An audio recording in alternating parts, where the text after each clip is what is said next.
You know, I just now realized that I forgot something. Hold on, this will take a minute.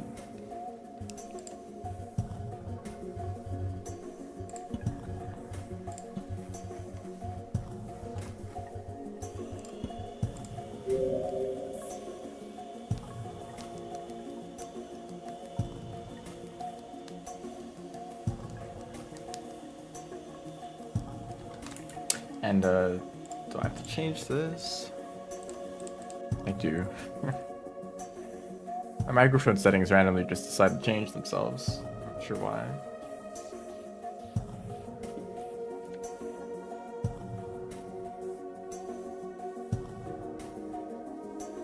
Maybe there's some random like hotkey that does that.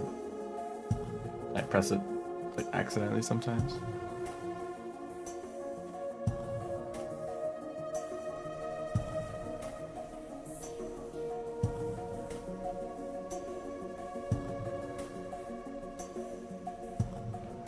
I think we're all ready. Hello, hello, welcome to the stream. Oh, hold it, not quite. There we go. I'm not playing bingo. I might do it later. I wanted to try out this run a bit more. I think I'll do story percent for Saint.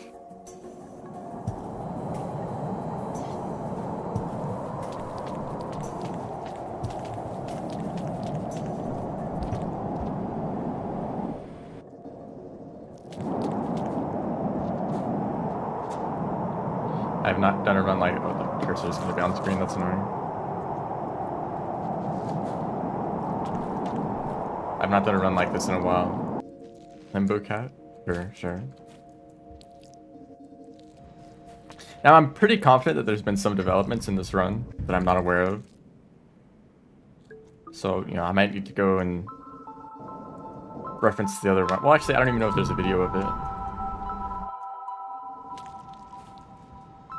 But the reason, well, not exactly the only reason, but some motivation for doing this is that I used to hold world record for this category, Saint Story Percent.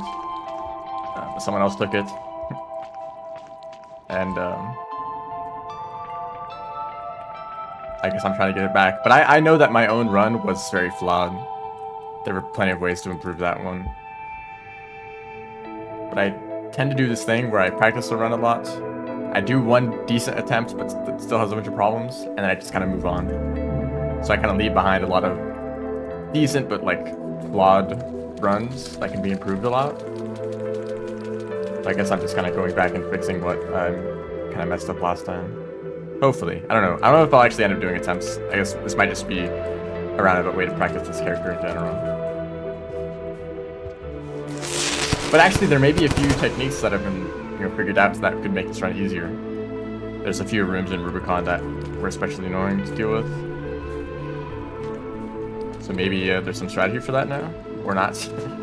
I don't know.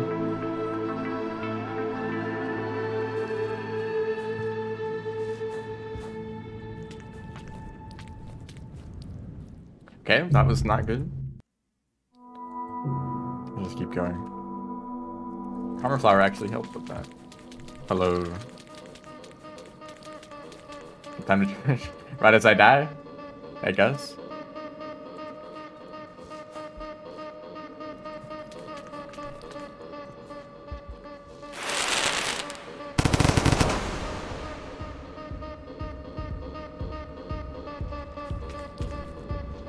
Hello. Hello.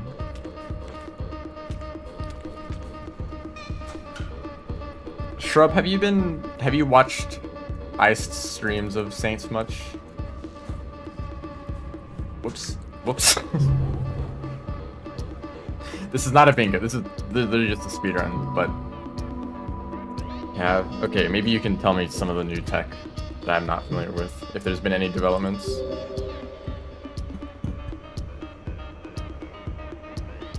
Or maybe ice will show up too.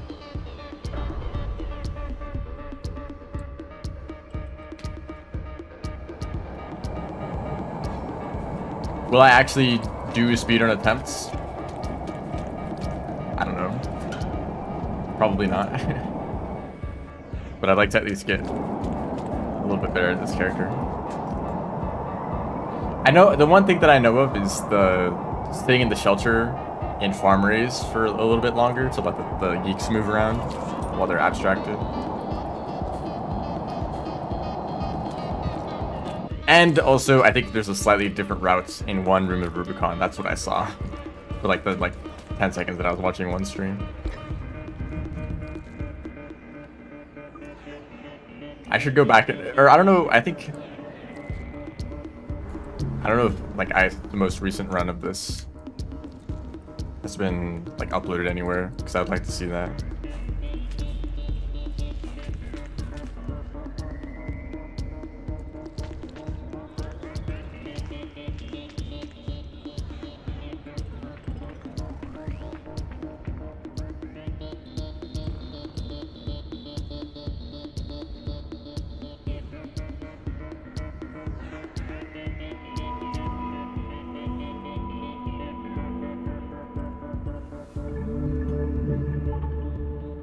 Oh, you mean the like tunnel that you go through on the deer right before the room, or at least the gate. You can grab onto the ceiling there.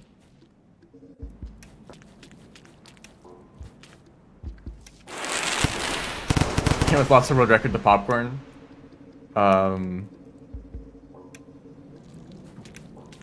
So whenever there's a situation like this in a speedrun, you know, at the beginning, the popcorn is random, I think. So let's say you have to wait longer than normal. You have to wait like 10 seconds for the popcorn to pop. Is that longer than normal? I actually don't know. Maybe on average it takes like 20 seconds. But usually it pops pretty quickly. And if it doesn't, if you're just sitting there for way too long, you just reset. Let's say you wait for 10 seconds and that's longer than normal. You would think that that means that the run could have been 10 seconds faster if the popcorn popped earlier. But I don't think that's the case. I think that if the popcorn popped sooner, everything would be different. Just because of chaos.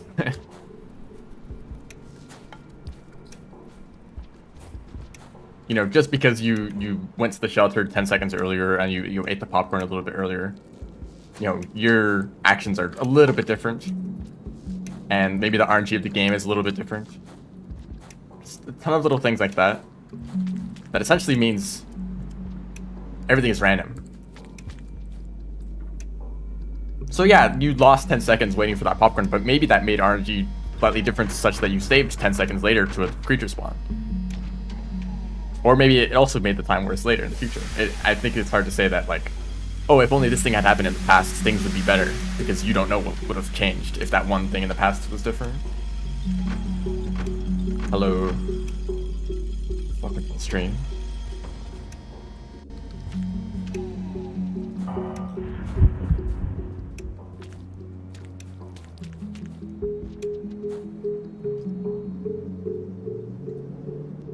That's just kind of how I feel about whenever people like regret something. They're like, I wish I could have done something differently in the past, but it's not like everything would stay exactly the same except for that one action that you did differently. That one other action would also lead to a bunch of different events that you could not predict at all. And maybe in that timeline, you would also be thinking, man, I wish I did this thing before, which is what you would have done originally. Maybe that doesn't make sense, but everything is too unpredictable to think that one change would make that, or would make a very like clear change, or that you can like predict what some different action would do.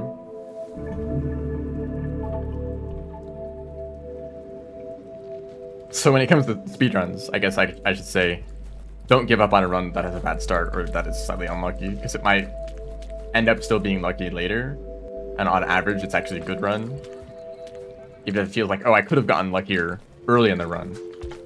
Unless you're like familiar enough with the game to know that you could have done a perfect run. You know. In that case, I guess if you're going for a perfect run, you're just going to reset until you never make mistakes at all. Or I guess any mistake would lead to a reset. Oh, I hate when that happens.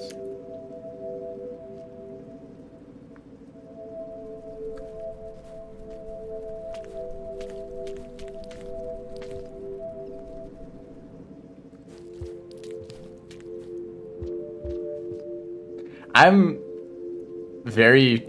Oh, there's popcorn over there. I'm very focused, or I guess actually the opposite of focused. I'm multitasking a lot right now. Like a week ago or so, I was like thinking about practicing Survivor and doing some speedruns of that. But then I got distracted speedrunning this other game. And now it's like, well, I kind of want to play Saints now. Don't even like... And that's not even mentioning the bingo that's going on at the same time. As well as some other project that I've been working on.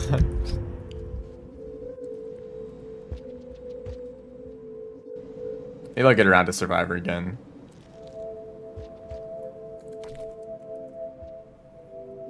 Sometime in the future.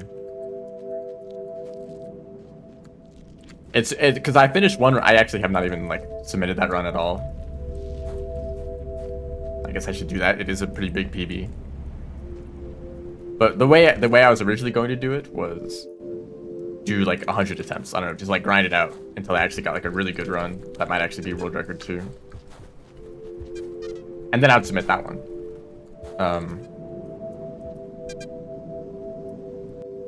It's just that I was so surprised by how much better the first attempt was. I just shared that one instead. So I guess if I was following along with the original plan, I would just keep doing attempts and then submit the one that's the best out of all of them.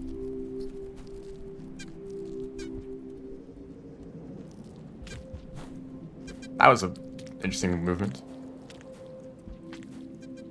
So I still feel like I've not gotten used to the new yeek movement.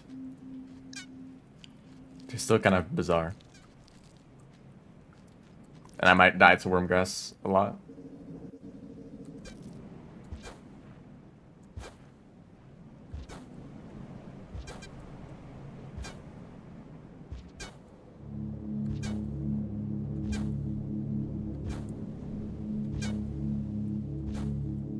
And also this, is this the fastest way to move with the yeek? Maybe.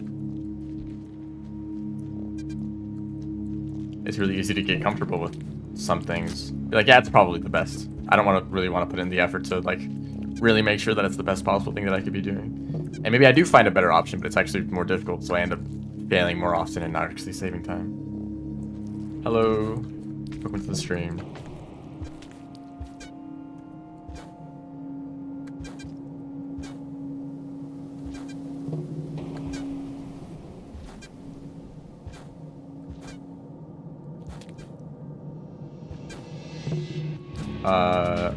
Region in Rain World? This is Farmeraze.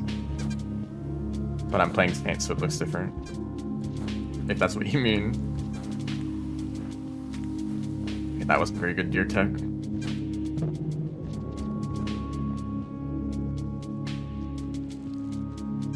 Yeah, you get a little bit of speed boost from doing a pounce, but also I feel like it caps your speed.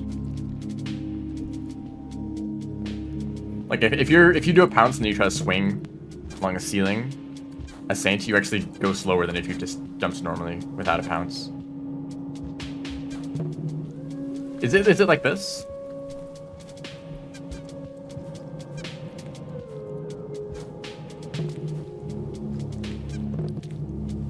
That is pretty good. And I also feel like you swing faster with a yeek while holding it, just like naturally.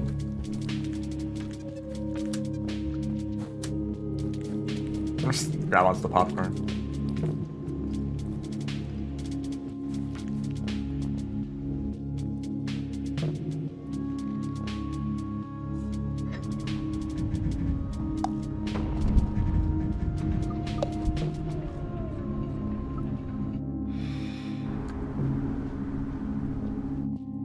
So I should just hang out here for a bit?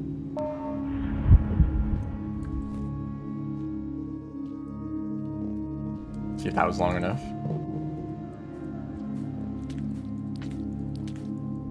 Or maybe is it in the room after the shelter? Well, they haven't moved at all. Strategy is working great.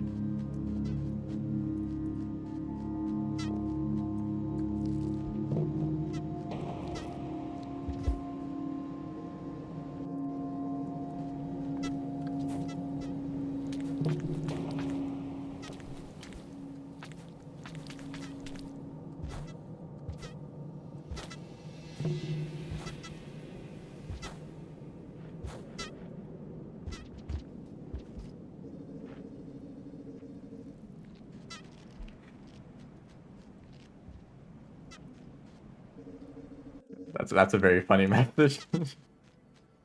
Well, maybe I do get distracted by reading messages, but also if I'm focusing on something or doing like a difficult trick, I won't read the chat at all.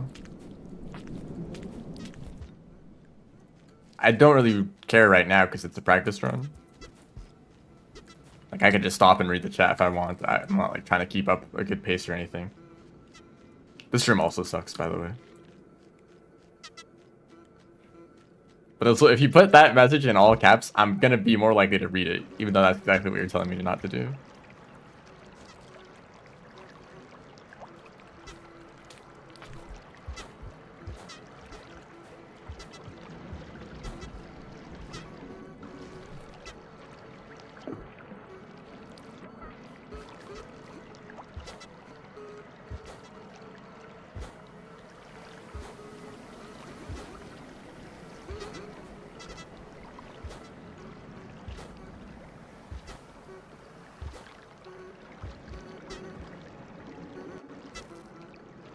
Nice, that's... Oh, maybe I should, like, hold back a little bit to, like, land on that platform.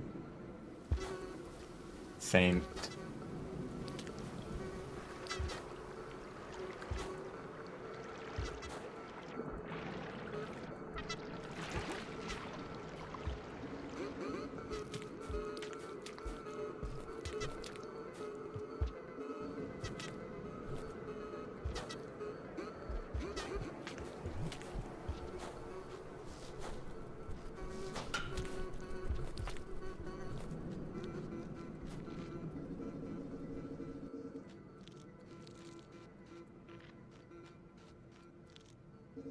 Did Moonpercent become an official category? I don't think so. I didn't really push very hard for it. Actually, I didn't say anything at all.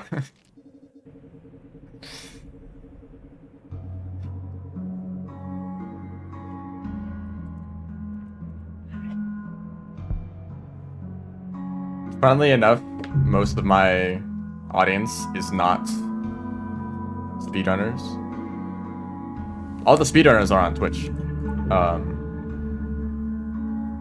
And so, you know, the majority of the viewers on YouTube who I'm like talking to and being like, hey, you know, I want people to do this Moonpercent category. You know, none of you guys are going to be doing the run. And I'm not actively going into like the Discord or like other Twitch streams being like, hey guys, you should do the run. And I feel like I have mentioned it a few times to Ice and he's like, oh, I don't know, maybe. So I didn't really try to do anything with that.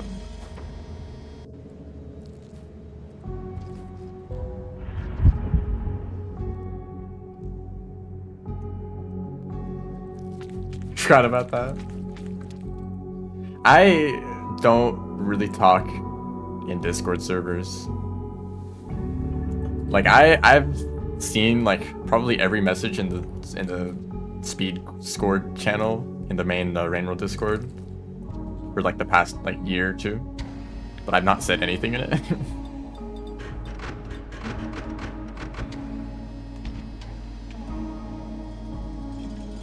I'm there. I'm watching. I don't know. I don't like talking in those like really big Discords. But I guess that would be the correct thing to do, to like go into the Discord and be like, hey guys, is anyone interested in doing like Moonpercent categories for downfall characters? Is this the thing that people are interested in?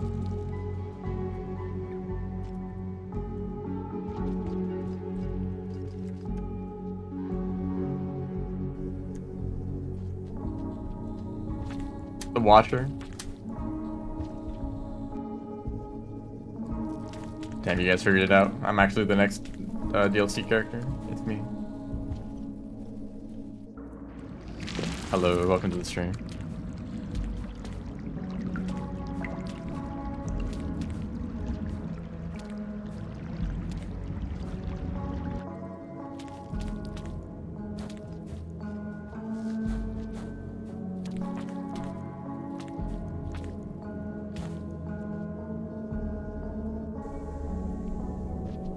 I hate this room. This is like the worst room in the whole game. Specifically this screen right here.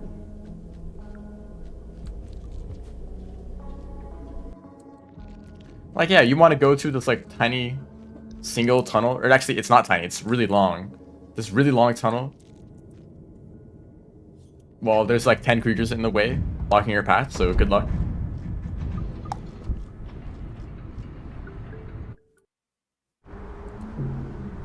Oh, you did run Moon Percent for Rivula and Gourmand. That's neat. Also, I wonder if the game is gonna crash.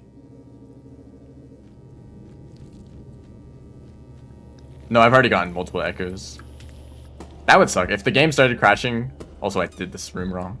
Did I? I don't know. If the game started crashing on echoes for this category, you'd literally have to like reset your computer. Hold up, I'm forgetting how to do this. Because in my experience, even if you close the game and restart it, the echoes will still crash, right? But on some days, that doesn't happen at all. Also, there's usually a spitter spider in this room.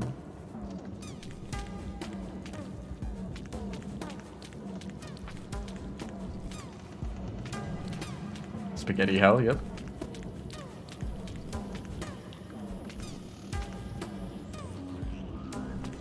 I think I tried to navigate through this room in one of the bingo games that I did, and I got, like, extra lost. Oh, no, here it is. Like, going up the left side is not that bad, but the right side is... It's, like, really dark and a huge mess.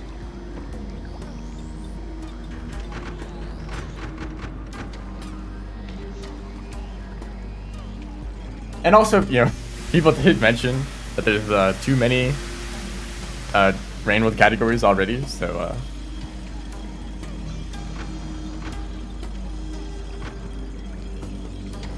maybe we don't need more.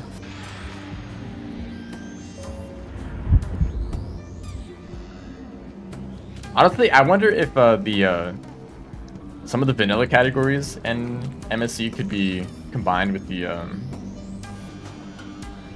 original ones. And just say, if you have MSC enabled, just like, you know, have that like as a tag on the side of the run. Be like, hey, this is an MSC enabled run, but it's pretty much the same thing.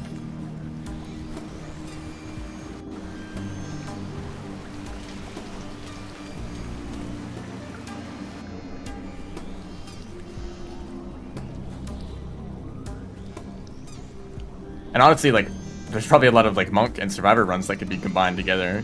Just you just have to specify which character you're playing, because they're all essentially the same run. But I guess that only has the effect of just kind of cleaning up the leaderboards. There would still be like the same amount of runs if you consider all the different characters. But you know, I'm not the one managing the leaderboards, so.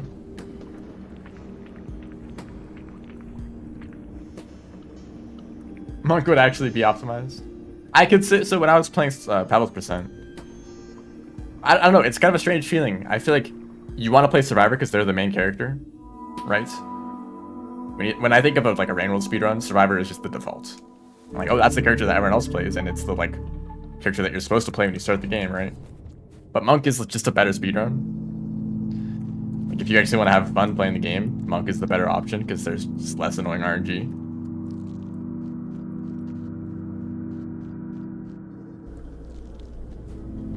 But I feel like it's like, if you get like a Monk world record, it's like, whatever.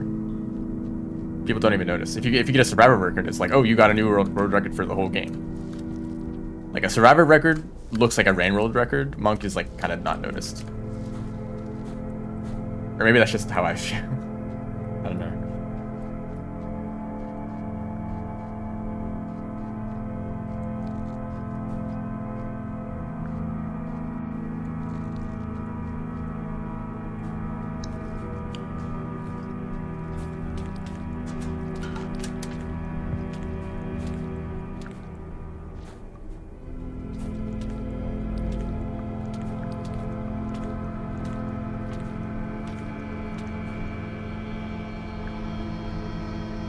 Artificers peak?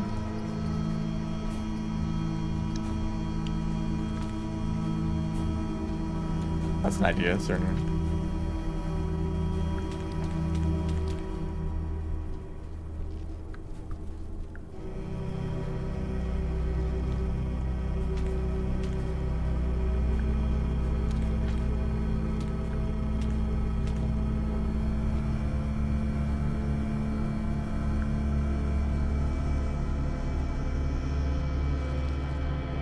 Don't go that far.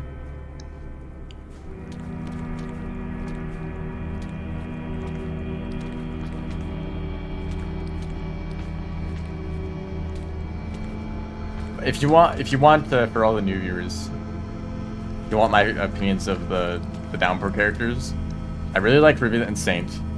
Although the ending of Saint is kind of annoying for me. And Rivulet, actually. I think I really liked Rivulet and Saint as characters, but the campaign have like some problems that I'm not a fan of. It's kind of similar for Artificer and Spearmaster. Like, Artificer is a really fun character, except you have to deal with scavengers all the time. And also Metropolis is like a lost or a missed opportunity, in my opinion. Spearmaster is like also a fun character until you have to carry a pearl around. Why is the ending annoying? So Saint has this really cool movement thing with their tongue, but they can't throw spears. So you have this gameplay style where you're using your tongue to avoid creatures instead of fighting them. And I think that's really fun. It's like my preferred play style anyway. And in the end, they're like, let's actually just like give you the ability to fly and like insta-kill things. And also to throw you into a region that just spams like red lizards and red centipedes. I don't know, it just kind of feels like the whole campaign just falls apart. Like it's a power fantasy. Like you're playing Doom, like you're just like going through killing all these like monsters. And it's like, that's the opposite of the rest of the Saint campaign.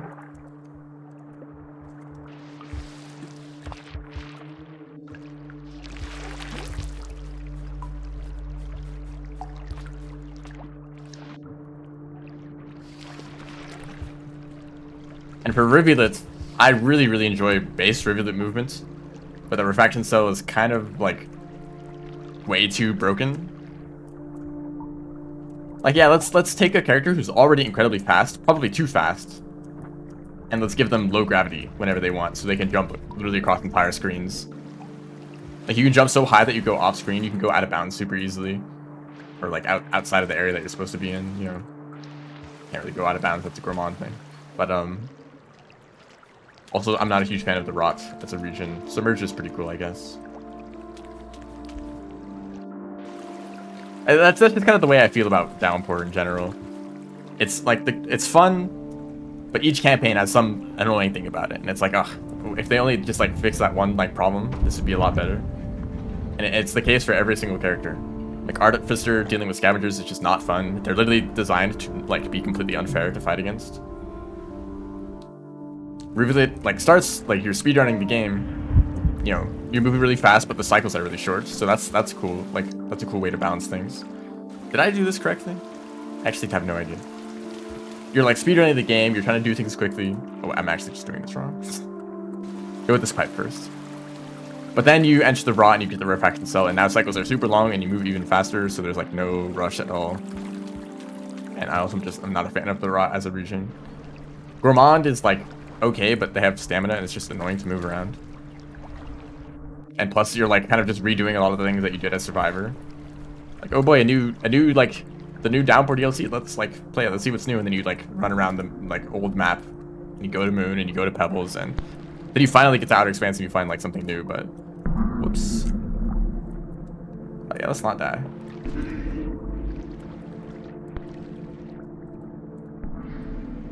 Spearmaster is like okay, but they went a little bit crazy with the creature spawns. I think they're even worse than Hunter. Plus the Pearl, like why would you give... The whole ability of Spearmaster is holding 2 spears at once, and how many spears you can create. But let's make the whole quest force you to carry a Pearl around. So that you can't use 2 spears at once, and it takes way too long to generate a new spear when you're using it in the middle of combat.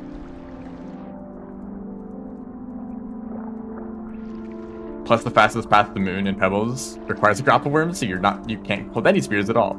Or you go through like past garbage waste and it's like even worse.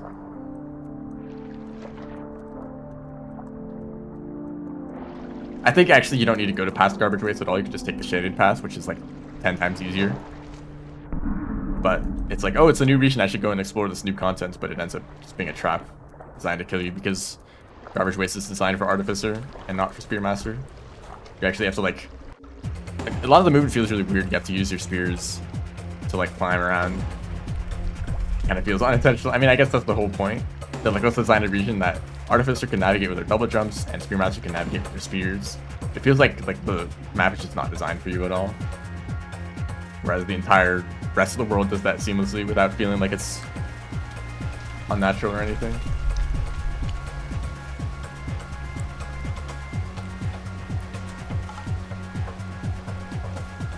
I think it's, and I think Downpour is overall good. More content, more variety. It's fun, but I don't think anything compares to the original Survivor campaign.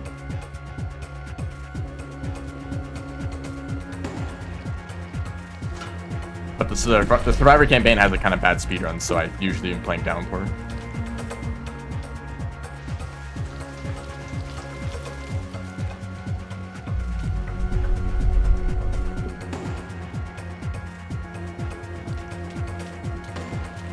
See, even there, in that tier list that you just created, I mean, obviously you can feel however you want about the characters, but Survivor is like at the bottom of the list.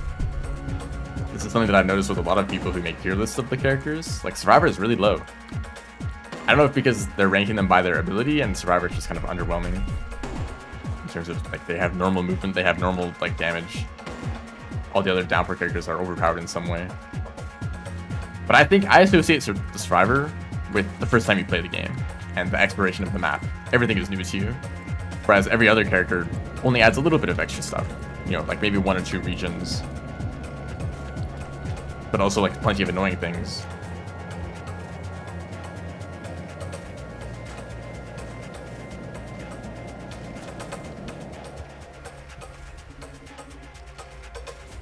I'm really hoping that the Watcher, I mean, you can't really say, like, I hope it's another Survivor campaign. That's, like, unrealistic expectations.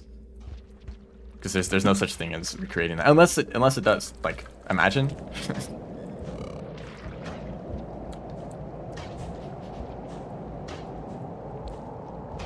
But Downpour was originally... Had to go to the YouTube chat for that one. Downpour was originally a mod. It was made by a bunch of fans of the game. I think it started with... I guess I'm not entirely sure how the developments of Downpour went. My interpretation is that they started with the characters. They're like, let's just make some fun Slugcats with unique abilities. And then they wanted to expand it, and that ended up forcing them to create a bunch of content surrounding the Slugcats' abilities. Hunter's Peak, really.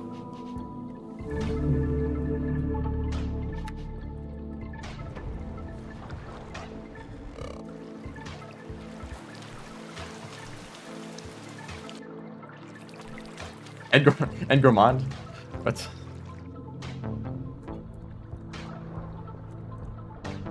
I guess, yeah, you say you like the ending. Gourmand.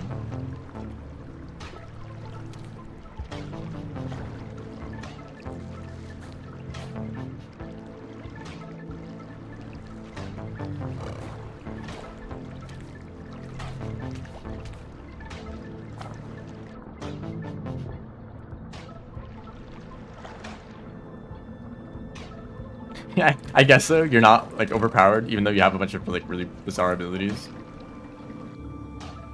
I think that I would like it more if Gourmand had no stamina, but also had, like, half as many abilities, because they're all, like, so random, and it's really easy to forget to even use them in the first place.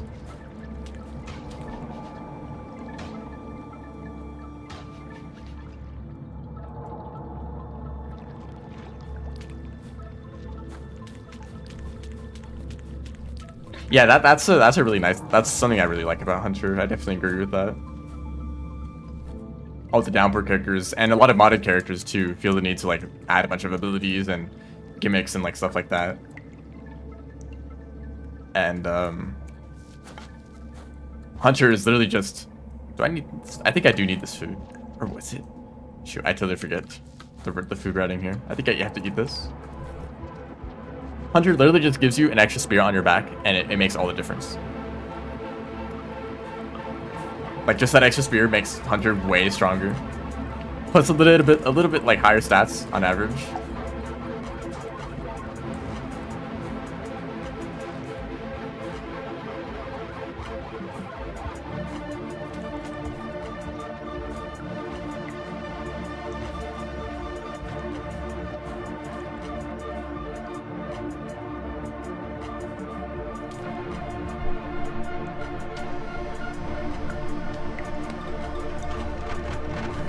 Yeah, that's the main problem that I have had with Hunter in the past. I used to play a lot of modded Rain World. I mean, the only mod would be removing the time limit for Hunter. that was one of the ways that I played Rain World several years ago. I would just turn off the time limit and then just kind of wander around. I really enjoyed playing the game like that. I understand that the time limit has to be there for score runs to work.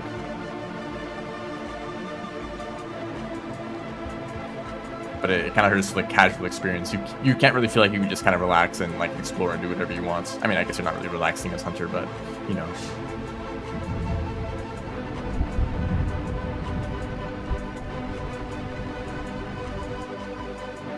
There was this blind playthrough of Rain World that I watched. Hello, welcome to the stream. Someone playing Rain World for the first time. They went through Survivor's campaign, struggled, but they made it. Then they played, I think they played Arty next. So their experience with Rain World was Survivor campaign, which is difficult, and then Arty, which was like horrible. I think they did enjoy it. They did eventually get used to the combat and stuff, but the first few like streams, the first few hours was just like constant deaths. It's kind of hard to watch. The difficulty difference is actually crazy. Maybe it's like if you've been playing Rain World for a long time before Downpour came out, Arty, you can probably deal with Arty. Yeah, it was Oliver. If you've just started playing the game and you finished Survivor and you're like, let's move on to Arty, it's huge. It's a huge difference.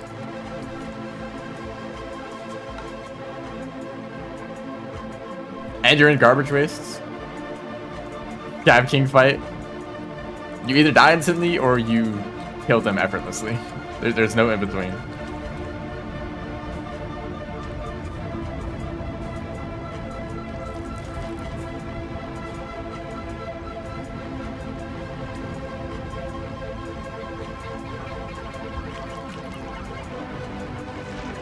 The best thing that Downpour does is the environmental storytelling.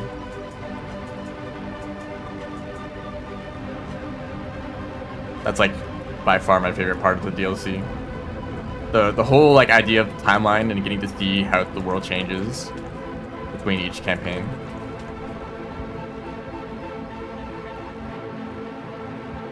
Like, I mean, the region that I'm in right now is a perfect example of that.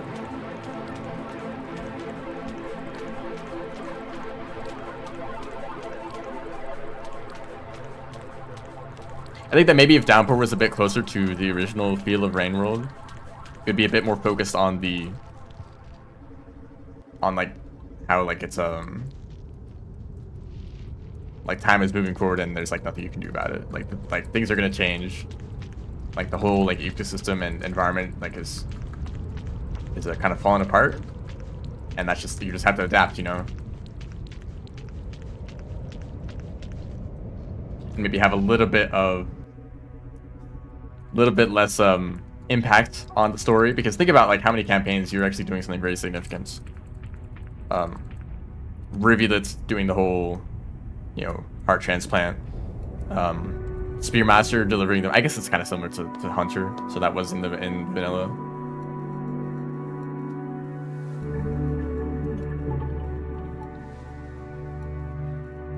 But the Slug Guys being messengers for the like most powerful things in the world.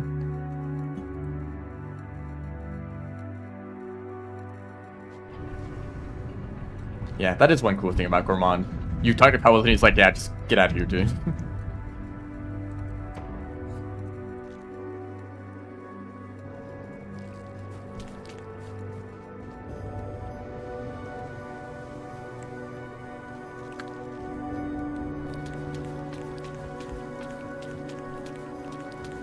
The song that's playing right now is the best part of Metropolis.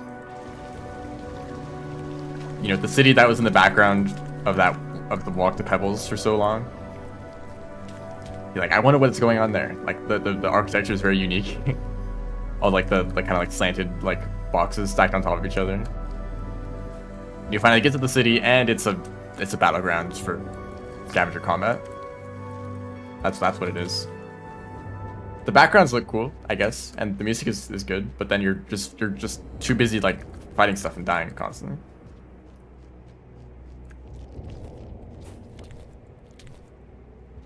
And there's like a final boss too, like really strange for Rain World.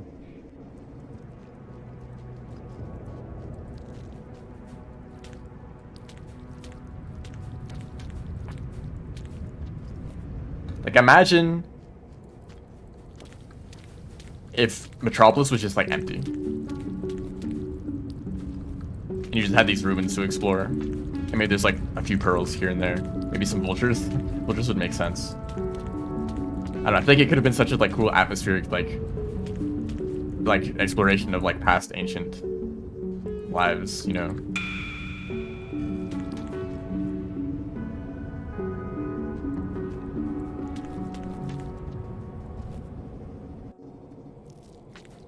The vulture nests? That was my theory, that the vultures hang out on the top of iterators when it rains.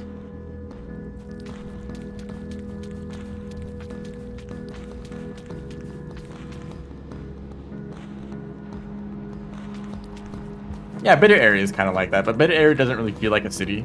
It's just kind of the path that you take to Moon at the end of the campaign. Goodbye, Pebbles.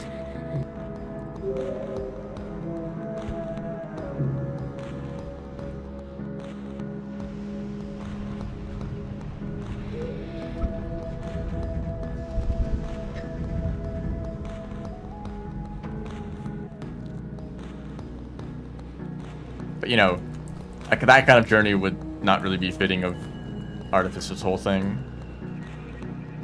We're just all about combat and revenge.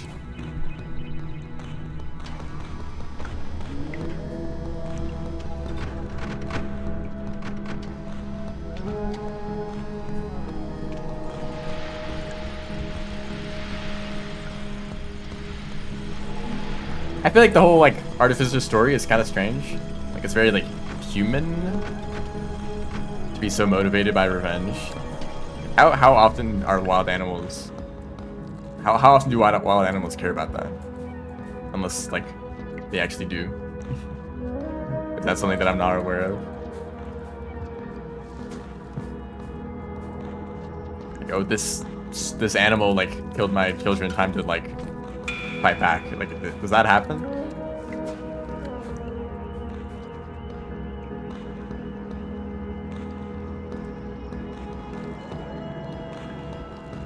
Oh wait, I was supposed to, okay, so now I'm supposed to eat. Was that? Shoot, I'd like totally forget the routing here. Oh, to do wild animals levitate and kill robots. Okay.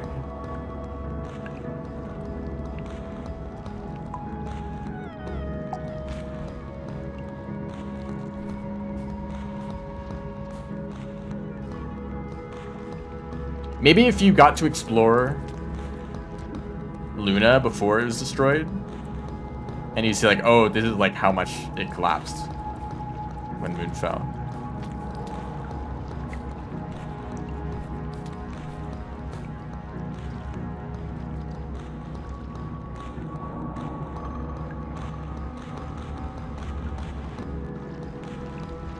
Geese.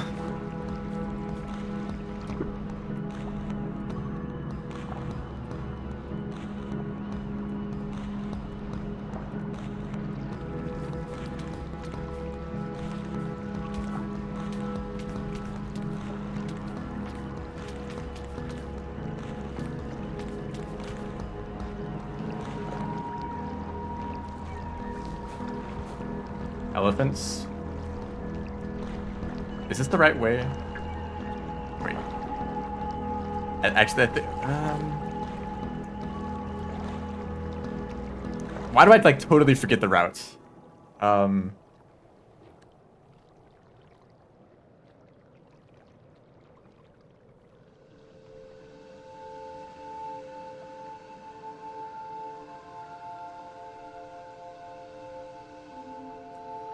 Do I have to look it up?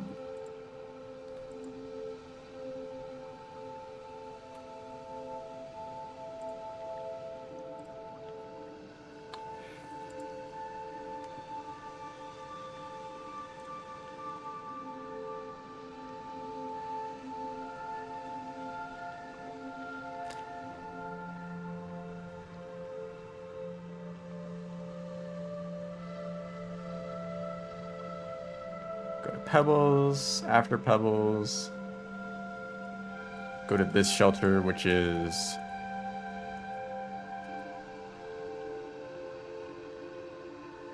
Oh, it's literally right here. Okay, I just like forgot the map. Okay, go here and then just go down, and we're right here. Okay. And this is the shelter. For whatever reason, I thought that the shelter was way further away. Also, I need to eat food. Everything is going great. Did not even grab the right.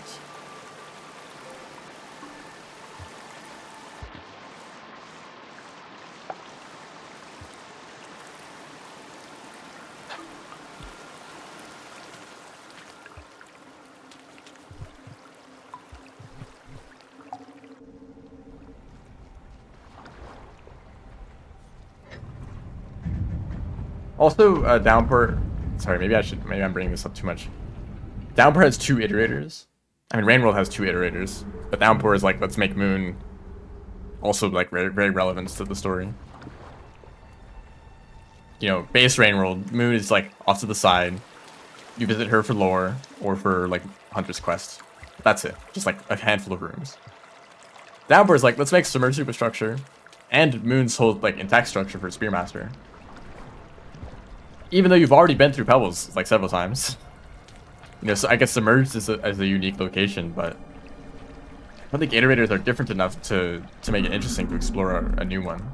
It's like, oh, it's like slightly different rooms and it's a different color. That's crazy. Like I feel like it's already like tiring enough to go through Pebbles a second time. Like that's where we all take the shortcut through the wall. But if you're playing through, like, imagine you're playing through Downpour and the first thing you want to do is to go to Pebbles, and you take the whole exterior through Pebbles route. I feel like that just get really boring, right? Like, oh, imagine you Gourmand and you start shaded, right? So you go to Memory Crypts, you go up the leg, which takes forever since you are super slow. Also, I forgot about the ability. And then you go through Underhang, and then you go to Pebbles, which also takes forever. And you finally get to Pebbles, and he's like, all right, just leave. And then you play Artificer and you do the same thing. Actually, it's actually really hard to do the same thing as Artie because you have no karma. But what if you decide to do the same thing as Spearmaster, as Ruby? I guess the Rot makes that also way more difficult. No, you play Spearmaster and you also go through all of Moon's structure. It's like, oh wow, it's like slightly different, but pretty much the same thing. Going through rooms in anti-gravity. I really hope that the Watcher does not add a new iterator. I know that's something that a lot of players are excited for. Like, they want to meet new... They want to eat, or... They don't want to eat them. Maybe that's a Gourmand thing. They want to meet the iterators that we haven't much information about. Like, oh yeah, we've like seen like a handful of messages from them, but we don't actually know much. But like, do you really want another iterator? Go through another zero gravity structure, and then meet one who'll like give you like 10 lines of dialogue.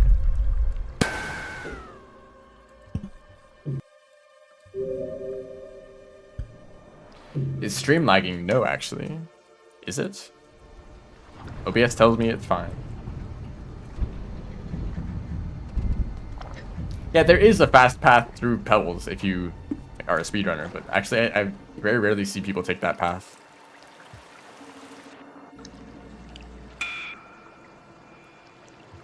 It's kind of like a roundabout path to take. It's very easy to end up in unfortunate developments. Or like on the far like left side of the area.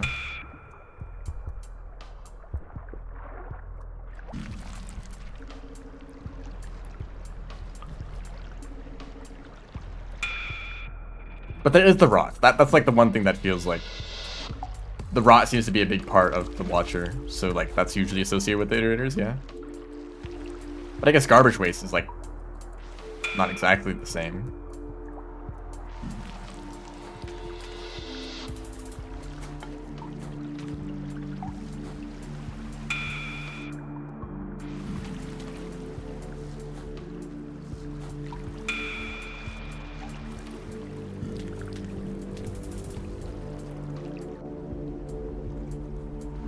Yeah, that's because garbage waste is like directly below pebbles.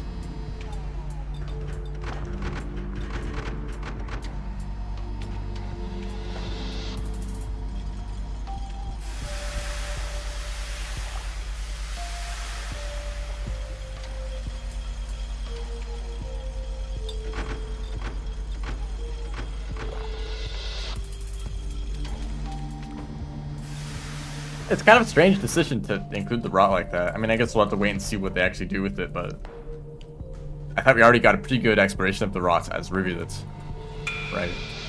Like, there's a whole story there of like pebbles like doing the experiments and filling them, and then the rot taking over this whole structure. Like, we got that story already. What else is there to say about the rots or iterators? I mean, I guess there's plenty more to say about iterators, but with the rot specifically, that whole storyline has kind of already been seen.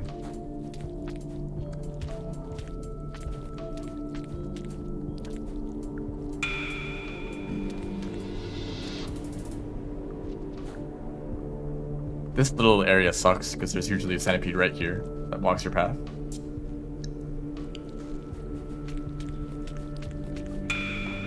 I'm more interested in the potential void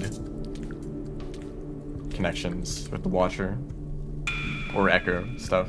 Although we've also seen a lot of the Echoes for Saints.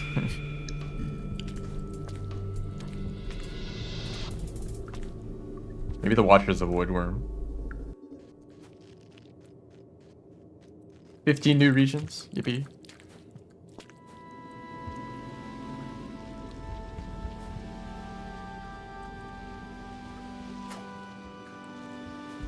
First case of the rot.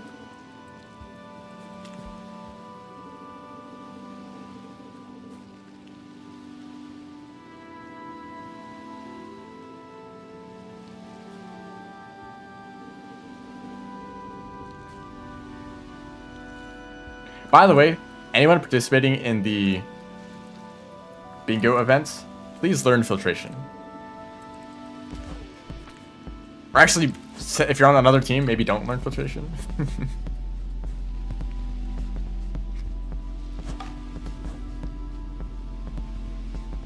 This is a very easy path to take to go to the depths, if you have that challenge. Or learn the routes. Yeah, it's a pipe yard too. Basically learn how to get over. Hold up, am I taking the right way?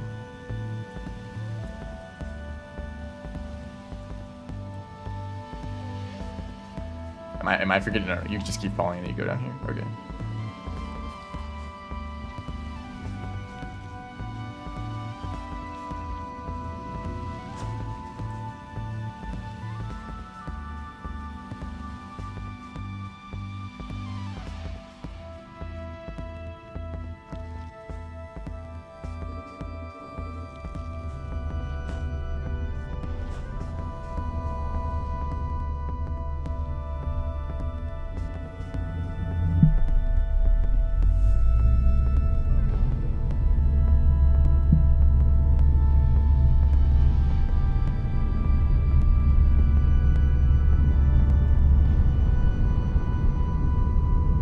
Spore aquatic stage.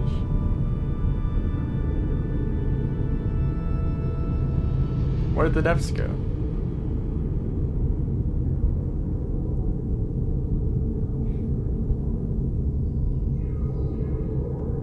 What if the depths got like slightly shorter between all the campaigns?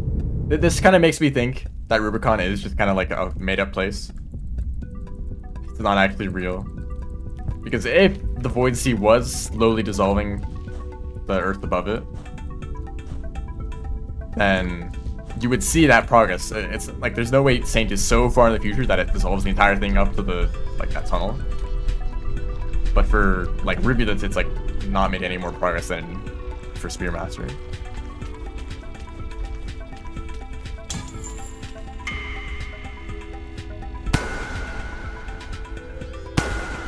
Unless the Watcher maybe teaches us more about how the Void Sea actually works. And be like, oh, it actually makes sense for Saint. Dev commentary.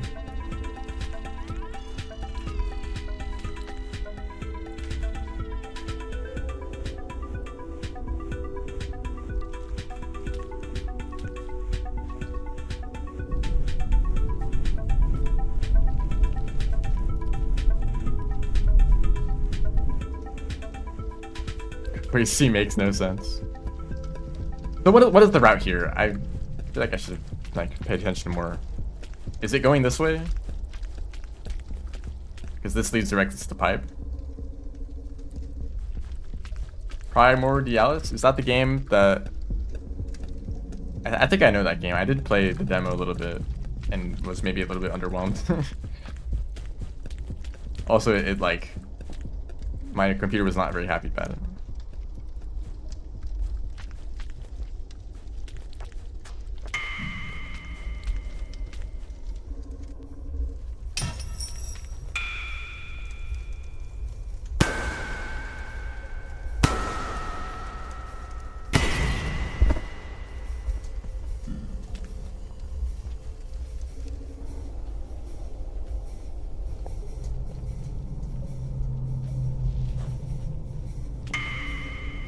Should really just use the ability for that segment, because climbing through that little tunnel area is a huge pain.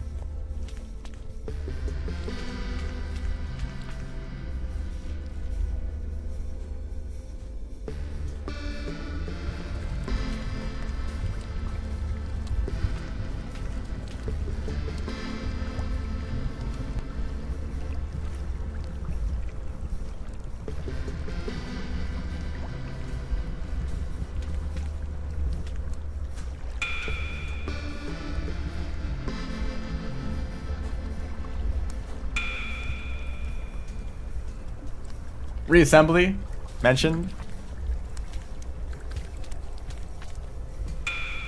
I love that game. I wish it was like more like interesting. I feel like a sequel to Reassembly that was like had like really good progression systems. That'd be sick.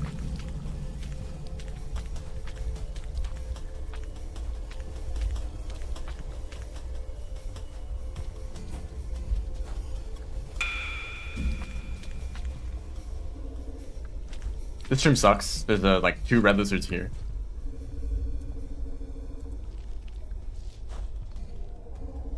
And then you have to like fight this guy while the lizards are spitting at you.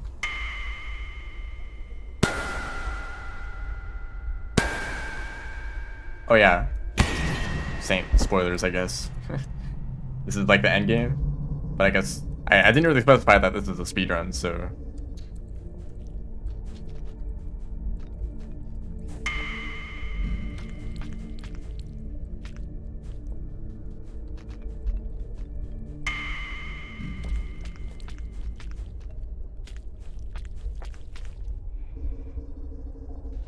If you're not familiar with Reassembly, which I don't think most people probably aren't, it's this neat little top-down game where you build a spaceship and you go around and you like shoot other spaceships, and you make your ship larger and you can make a fleet.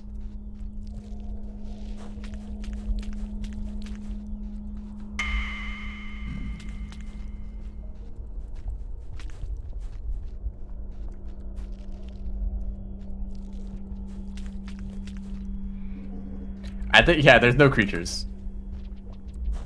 Because I don't want to die 1,000 times. I think one of my biggest problems with Reassembly is there's nothing stopping you from making a huge fleet of missile ships and just like swarm everything with missiles until you're unstoppable. Like missiles just feel like the obviously strongest option in most cases. Most other projectile weapons have too short of a range to be like, you have to get really close, and that means only a handful of ships can get close enough to an enemy ship to like deal damage to it, whereas every single ship in your fleet can attack at any range with missiles.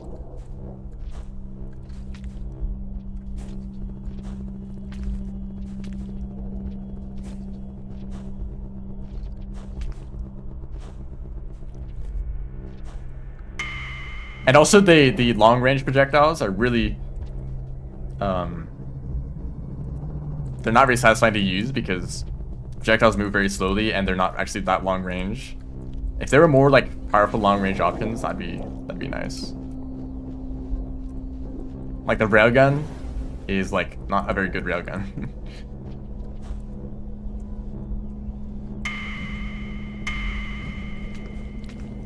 Agents like don't work. Like I'm not sure. It's like in my experience, like the agents like just don't show up. Like it's like some sort of bug. I don't know.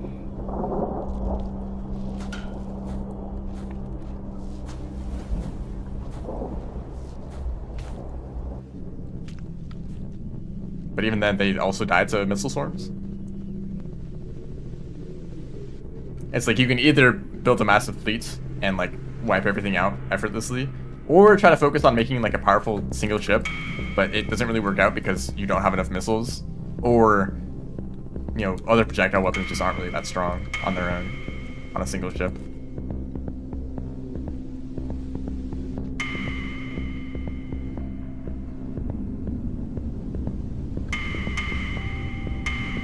I know there's like a trillion mods for reassembly, but I feel like they're all like way too difficult. And they add like way too many weapons. I have no idea which ones are actually good. But it's still a very cool game. Hello, goodbye.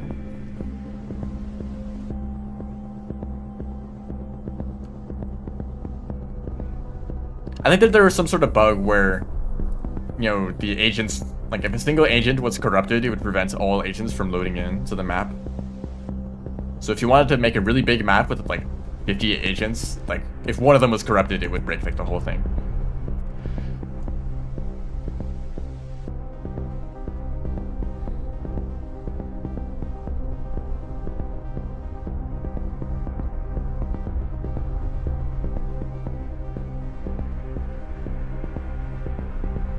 $55. Is that a good time?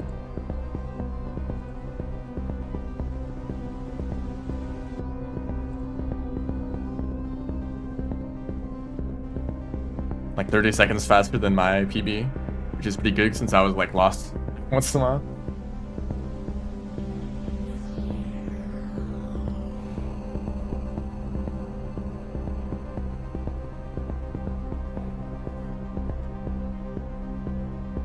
Hello, both of you, welcome to the stream. I think I would have liked if reassembly had some like long range weapons that were like hit scan or like way faster in terms of projectile speed. If you're like if you're starting the game and you have a small ship, everything works out fine. But if you make like a massive ship and you're fighting other massive ships, the distance is just so long that like normal projectile weapons just like don't work unless you like ram into them directly.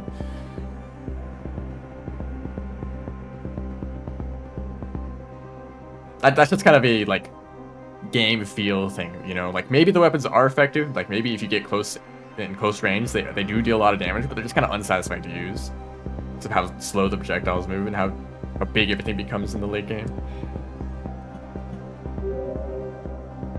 Should I do a bingo?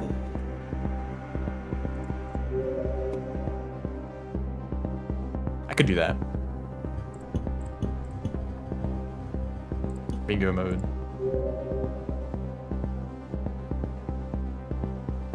Pebble percent? Yeah, forget about Saint.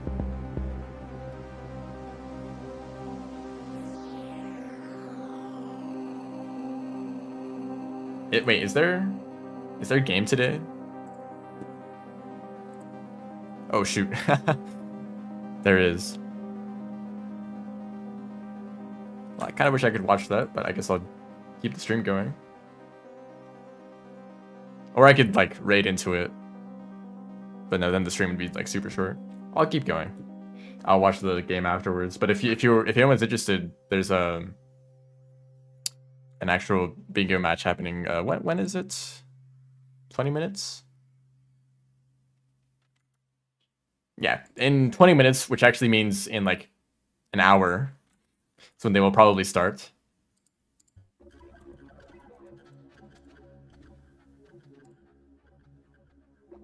Is there a Saint Moon percent category? Not really, but I've done it before, yeah.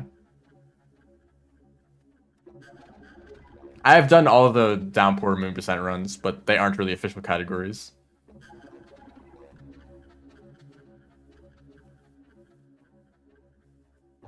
Cosmeteer. I think I've seen this game.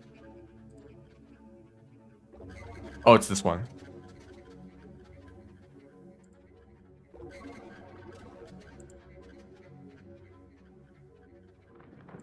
This is like a totally arbitrary complaints to have. I'm not a fan of space games where you have to manage like a fleet of people who work on your ship.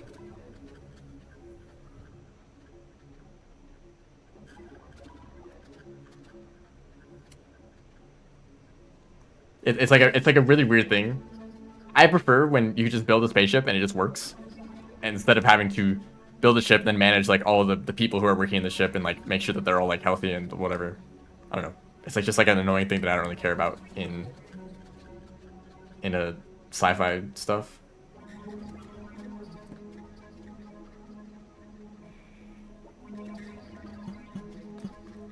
Oops. Yeah, let me look at regions. Yo, fan Smalding.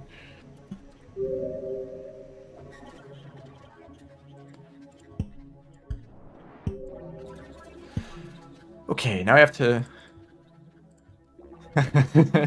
Yeah, let me just join the game that's going on now. No, I don't think they've started yet. I don't think there's anything stopping you from just joining a lobby. They would just have to kick you out. Star Sector.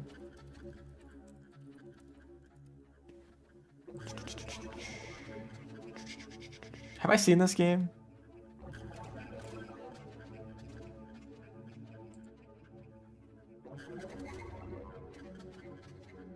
Yeah, looks cool. Set it, oh, player max. That's probably works better. Okay, now I need to like spend like a year balancing this.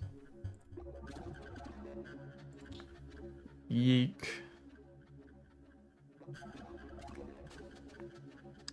I'm gonna change this to just points. But only like, I think 80 was a good amount. Steel bombs. Is there pearl? Yeah, there is.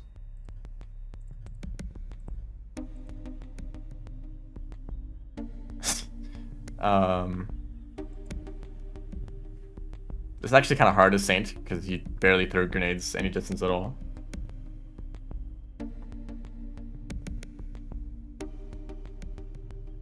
This thing needs a balance patch. I mean, it doesn't really matter too much. You just have to spend some time reworking the board yourself.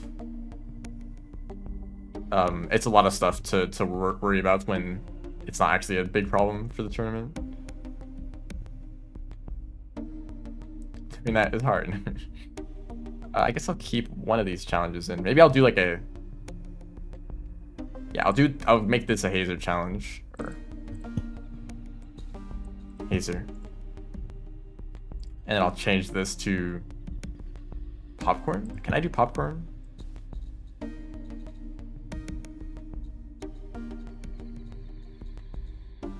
I don't think so.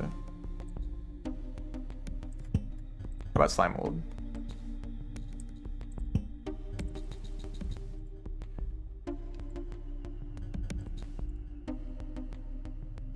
There's this other game that I played, Avorion, if anyone has heard of that.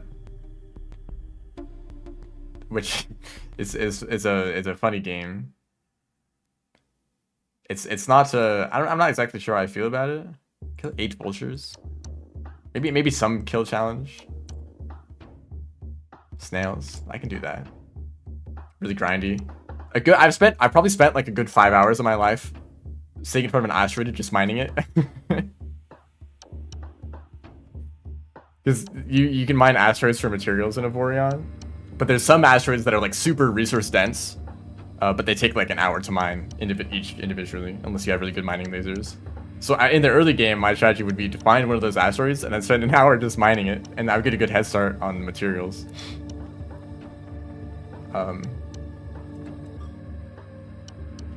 But if you want to build like really big ships, you have to do that a whole lot. I can store something in a shelter.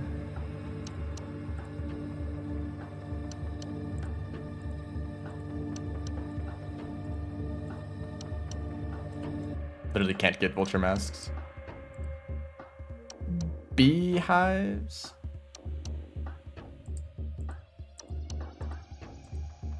Here, I'll do this. Also, they're called spore plants. Except Frigid Coast. Is that problematic? I don't think so. Eel lizards. How many eel lizards are there for Saint?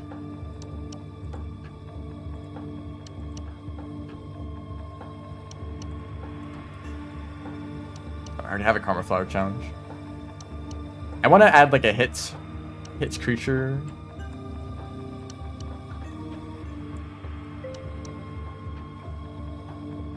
Hit creatures, spears like 30 times. I wanted to see if this kind of, oops. Like does this kind of challenge actually work out? And then some of those will have to be spears or snails specifically. Page of Merchants, I like that. Steal from a toll, I can do that.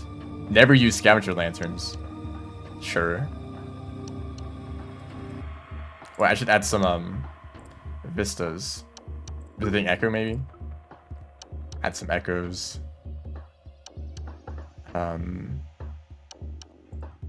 this can be a vista point.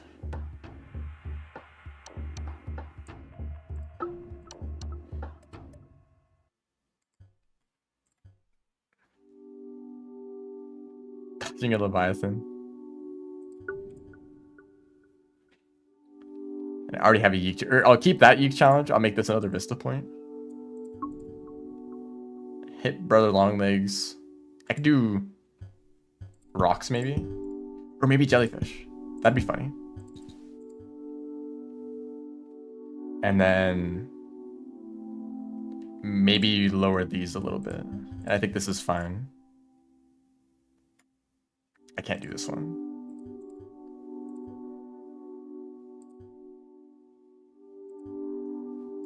Befriend a yellow lizard, sure.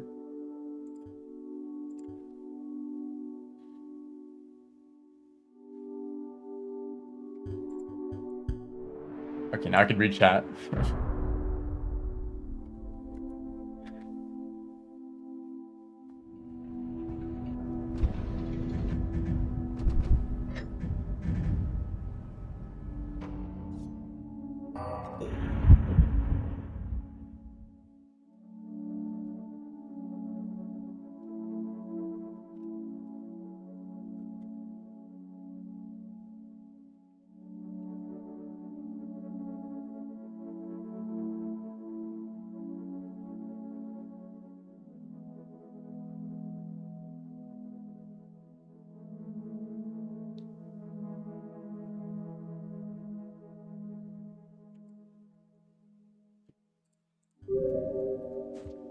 There was finally a 2-hour video of Factorio released of the new. Is it just an update or is it DLC? I'm not sure, but it was that was cool. I got to see what was up with that. I'm in Subterranean. There's Primordial Underground, of course. Hit random stuff with spears. There's a karma, or is there karma flowers? There might be. I think mainly I just want to go to look for vista points. I know where they are, and get the echo. Yeah, the size of the DLC surprised me.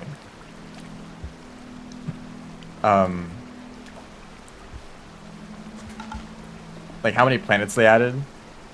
Although I'm pretty sure that the amount of stuff to do on each planet is a little bit lower than the original one. It's still like, whoa.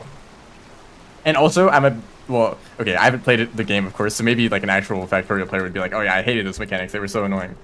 But they were all like very unique. I was like, oh, those are creative ideas and ways to make, you know, factory building unique compared to, you know, the normal amount of it in the original planet. Oh, goodbye to that jetfish.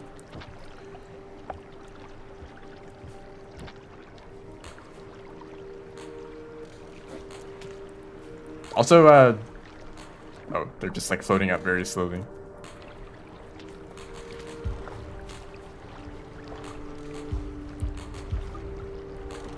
So this is a very easy challenge. I guess I didn't expect to start right next to Bubble Fruit, but yeah, this is already completed. Oh, did the gesture steal it? That would make sense. Right. I'll be leaving. That's have fun with that.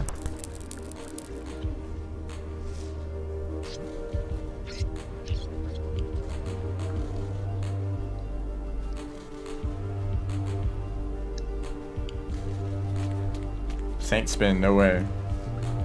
Here, I'll do it again. Oops. Wait.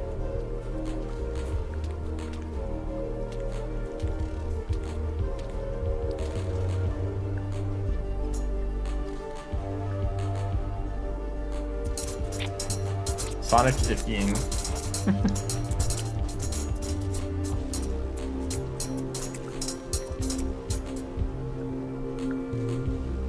Ah, okay, it's one of those situations.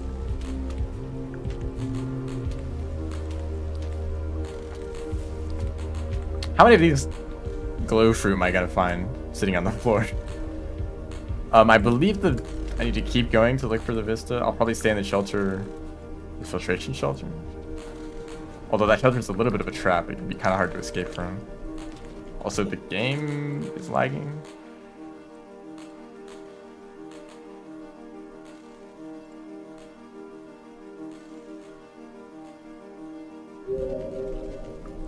Get a mole lizard. No, don't run away from him, dude.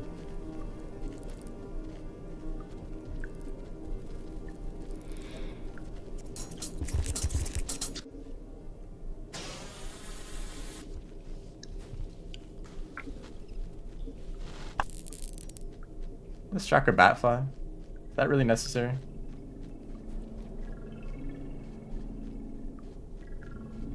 Oh, dead end. Well, my game just kind of lags all the time unless I do something weird. I'm not exactly sure if this is what's fixing the problem, but a few... Okay, I have some lore to tell. I got some lore here. I used to have this like really awful, horrible laptop, and it was just kind of awful. I think that laptop, high Vista points and Abomination. That laptop is probably a good reason I like indie games so much, because they're the only games that would like function. And like Flash games and stuff. Oh, the Vista points is here. And eventually I got a new computer, which is the one that I'm using now. But when I tried to play Terraria, that game was like super laggy. I'm like, what the heck? I just got a new computer, and this game is like lagging this badly. Oh, GG. And eventually I found a solution, which is to go into the task manager and disable like one of the CPUs.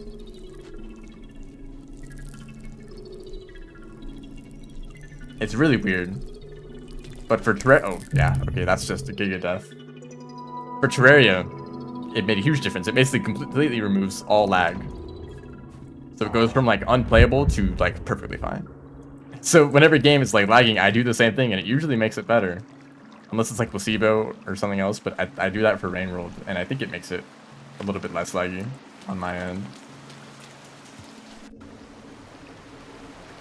So if you go to here, let me look at this. Task Manager, Details, right click on an application and set affinity. Processor affinity, which processors are allowed to run whatever.exe. So I turn off CPU 0 out of like 8 of them. And it works better, I don't know. Oh, I should go get these ones first.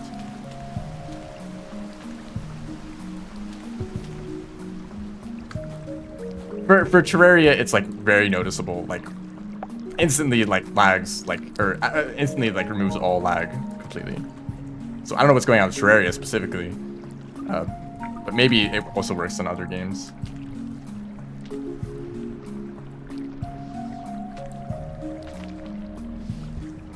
Yeah, get away from me.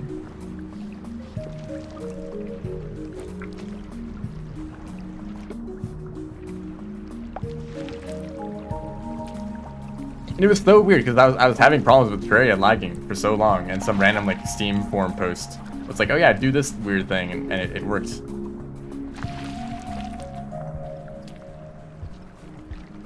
And it's funny because, you know, people are like, oh yeah, Terraria is like, it runs on a potato, you know, like you don't need a good computer to play this game at all. And that was like one of the selling points of Terraria. So I was like, why is it not working for me?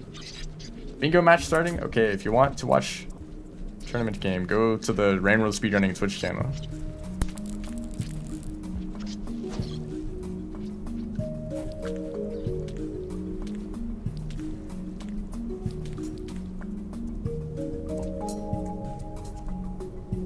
Big centipede? Not really.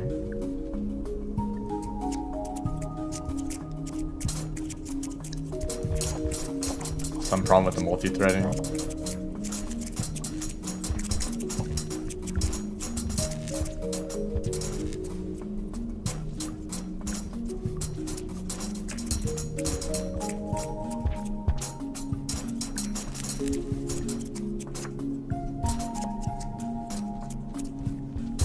Oh dear. Yeah, could you guys keep moving, maybe? I'm not gonna go out there.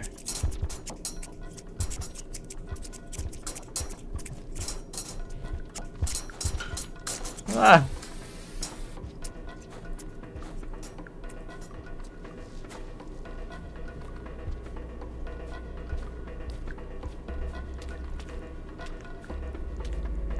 I have some suspicions that my computer is like kind of falling apart.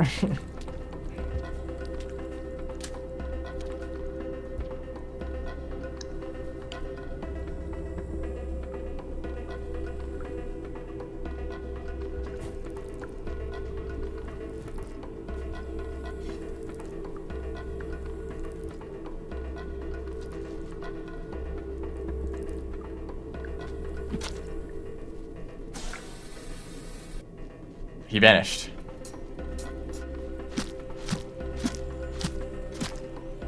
I think I almost died.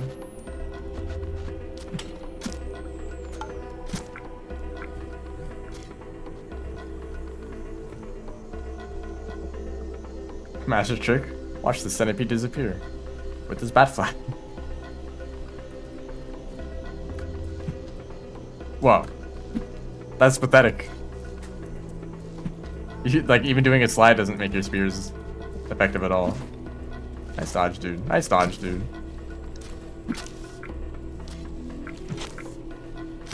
See, this is why I like spiders as Saint. They're super easy to kill.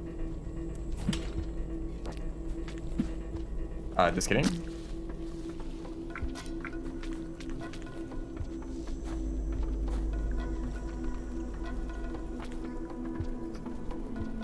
And I think I'll save the Vista point for next cycle because, you know, there's some problems going on there. Or maybe I should... Okay, I'll shelter here for safety. But I think I know a good route to get the Vista. And I'll go and get the Echo afterwards, too. I could do both of them on the same cycle. The Echo should be there, yeah? Even at low karma.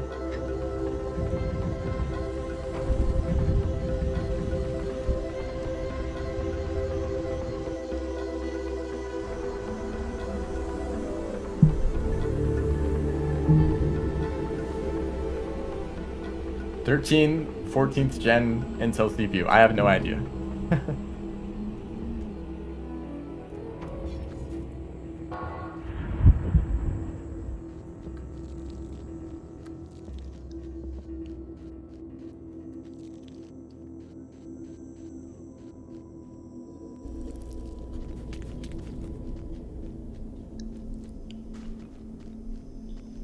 Please don't be an issue.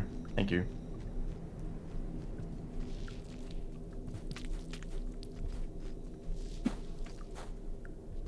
I think I'll go this way. Kind of taking the long way around, but it should avoid the red centipede.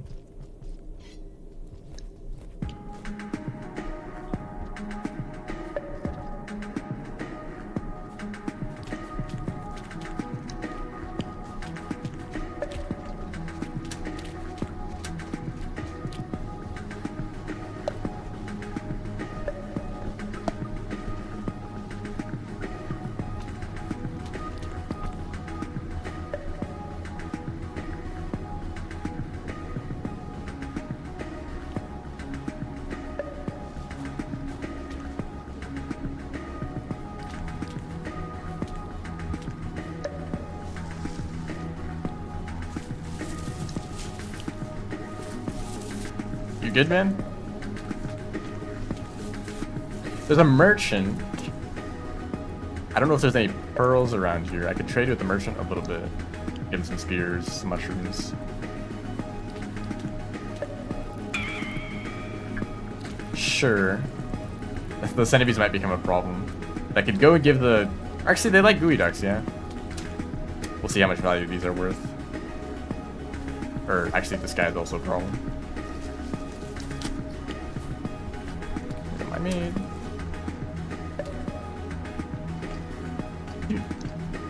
Dude. He's like, I can get gooey ducks outside. I actually don't want yours.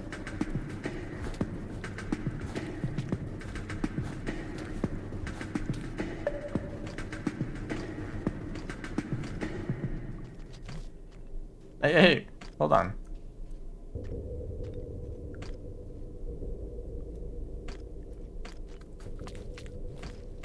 Okay, he doesn't want them. Maybe they're only valued in farm arrays. I think there might be some mechanic like that.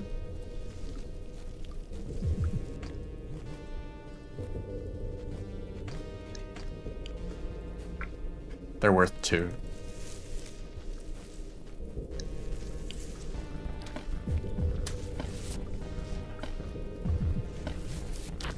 Oh, he got one.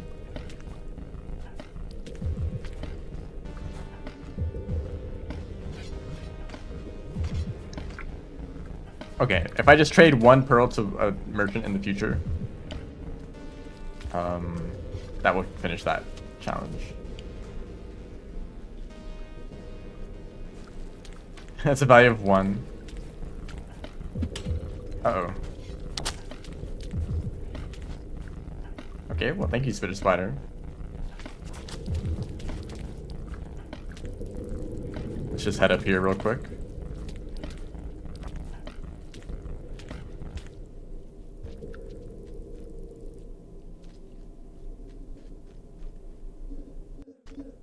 Yeah, I would think, you know, the scavengers actually want the gooey ducks in farm arrays. Would they value lanterns in regions outside of, or like, would they value them more in, like, shaded or sub or something like that? There might be a lizard, like, right here, but there isn't.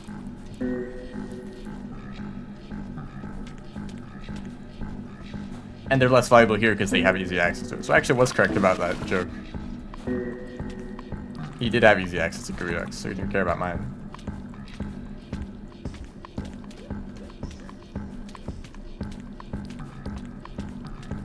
Let's see if this works. Lanterns are fixed.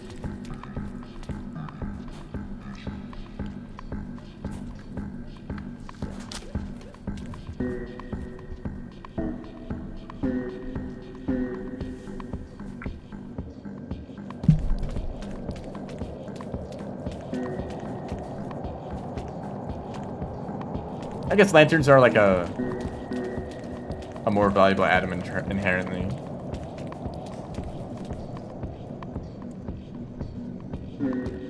Hello. So I have confirmed you can complete this challenge before you actually activate the echoes. You could enter the room for just a second and leave to finish the challenge without actually grabbing the echo.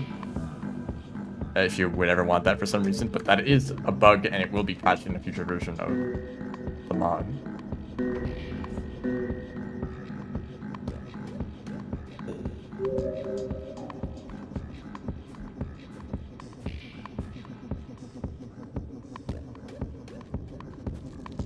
So now I have the challenges completed. Plus I'm back in the shelter. And not the Vista Point actually, so just kidding. Huh. It saved progress, but didn't lock it in. I thought that's how it worked. Okay, well I guess I'll just try to leave then. Almost at 1K. Maybe. What is this? Sky Islands? No, windswept spires, of course, of course. I think I want to just leave. Where can I go from here? I can go to Pipe Yard. I can try to complete this challenge. Actually, this is kind of easy to complete. Well, anywhere really, so. if I go to shoreline, which I can't, so drainage. I could try to get the, well, I could go to drainage to grab this to finish this goal, and then go to like farm raise, or I could actually go to farm raise right now. I could go to drainage, grab a hazer, come back. Well, then this goal kind of gets missed out on. Okay. I'll go to drainage, and then I'll come back and go to farm raise, do the Eek challenge, and then I'll go. Hello. Also, the jellyfish challenge might be impossible if I can't go to shoreline. So I might just go there anyway. I really want to throw jellyfish at a DLL or BLL.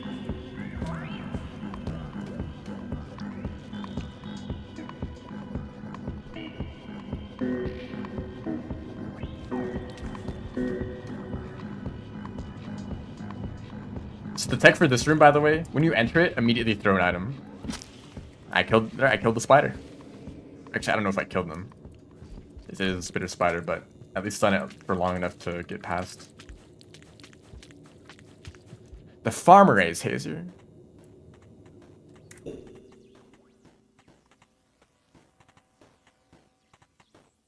That would be better. That would be a better option.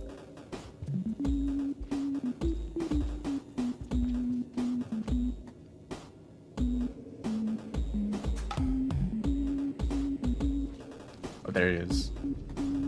Thank you, random glowing lights. That lets me see.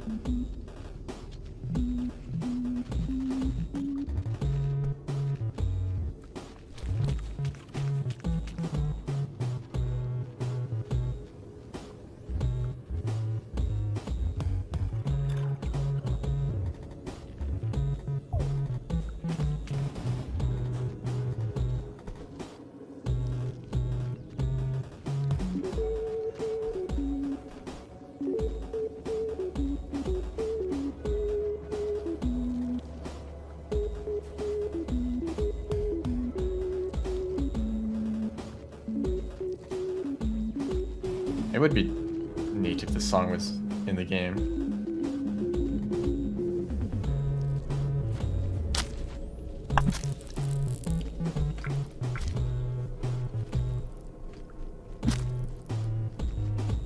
Hello. Have a spider. Hey.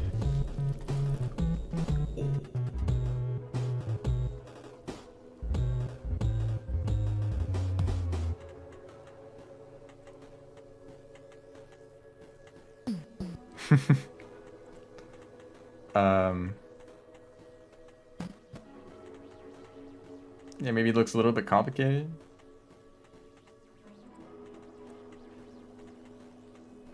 Interesting. Looks interesting.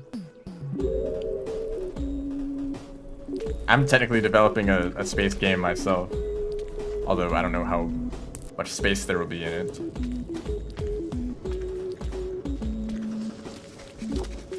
I like the idea of making most gameplay indoors, or I guess in like space stations or satellites or like, you know, other places like that. And then I'd like there to be moments where you go out into open space for a while and it'd be like a big moment.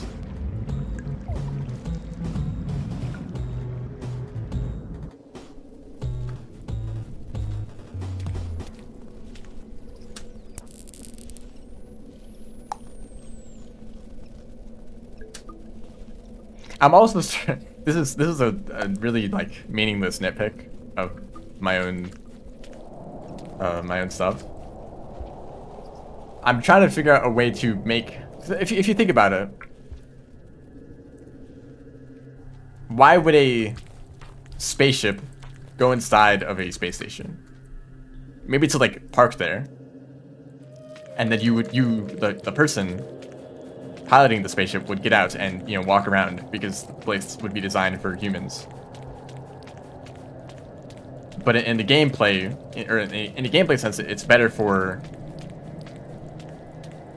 if you were able to move around easily as the spaceship inside the space stations. Like, why would that make sense? And I think I'm just gonna kind of let it be and just say whatever, because who cares? It's a video game. Start. That's how I feel about Starbound. Sorry.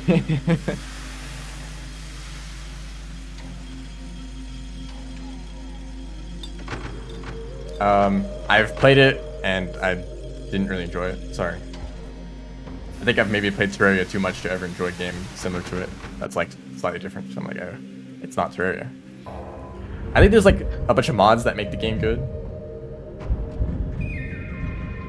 I don't know. I never really got interested in it.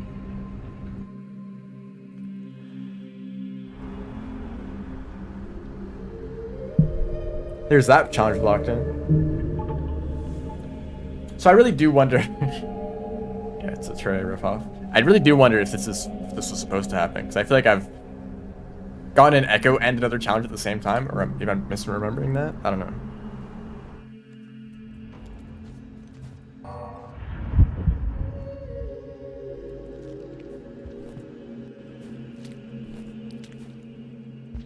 Eat time.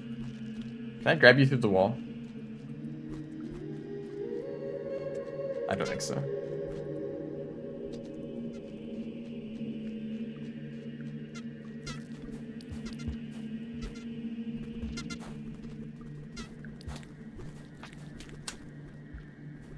I think maybe the rationale would be that it's like a bunch of drones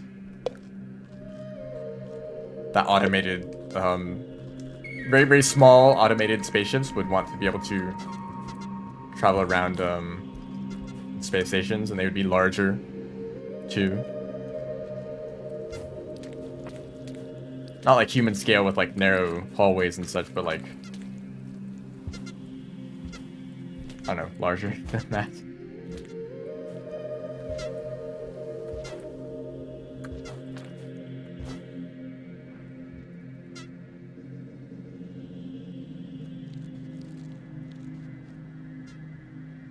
I mean, think of a roguelike, like a Enter the Gungeon, maybe.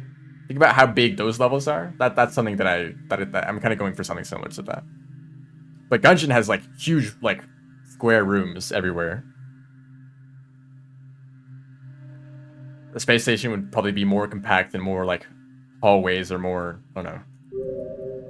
But if you think about like any roguelike, they're very very like strange. Like, why are the rooms laid out like this?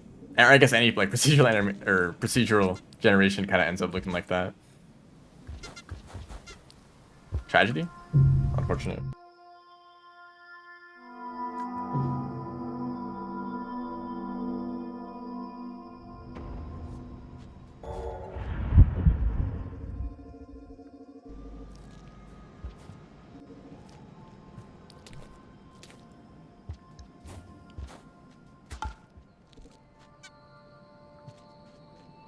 Where am I going from here? I guess I'm going to the Hazer. Actually, I'll take the normal route that I normally take in the speedrun, and I'll end up getting the Hazer along the way. And then I'll probably hit the Sky Islands, then Chimney. Okay, yeah. Is that enough? Oh yeah, only 2 gates. That won't be a problem. I should be able to get them through Sky. Actually, that's kind of a unique challenge. Can I get a yeek through Sky Islands? Huh.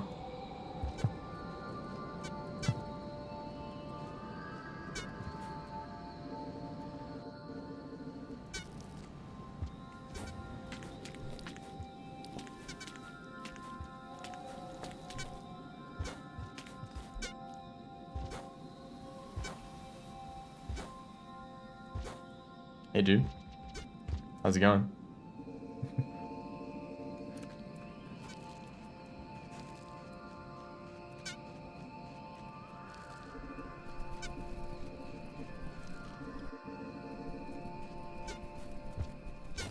I think that maybe I just say it's a video game. These are just levels to go through and like defeat enemies and whatever. And also, it being a video game is kind of part of the story. I'm gonna die again.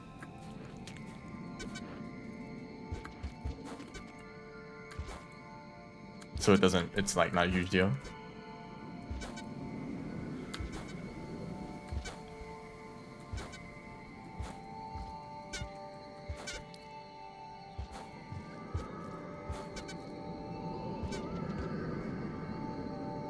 So, wait. I'm going the wrong way. I'm doing such a good job routing this. This is my biggest problem with this bingo event. I really suck at routing on the fly. Knowing like, oh, I should like go to this room and grab this item, and then go to that room to like complete this other challenge. Like doing all of that stuff and figuring out the like best path between them all. I think a very simplified version of this would be take a map and draw a bunch of dots on it, and then what's the fastest path to get to all the dots, right? That's actually like quite a complicated problem, I think. With, like traveling salesman or something like that.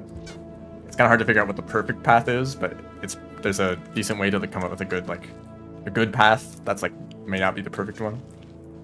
But like it's basically the same problem, but trying to figure it out on Rainworld's map, which is like very convoluted and all over the place.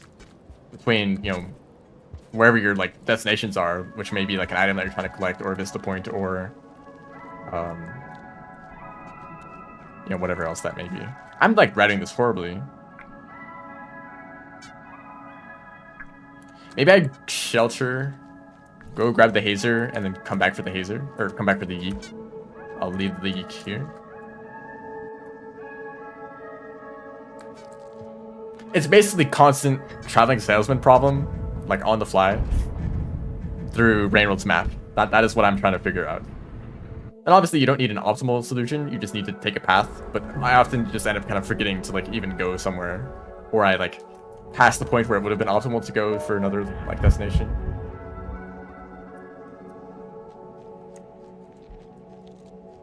"15-year-old game."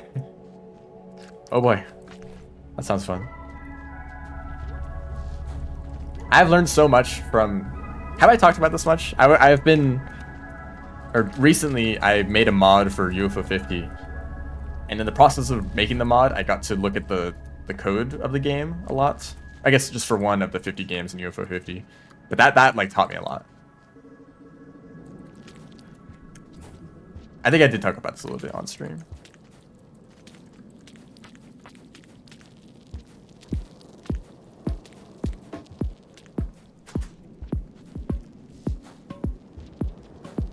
Hi. Hello. Welcome to the stream. Thanks, Snake. Doing a bingo. Here's the board.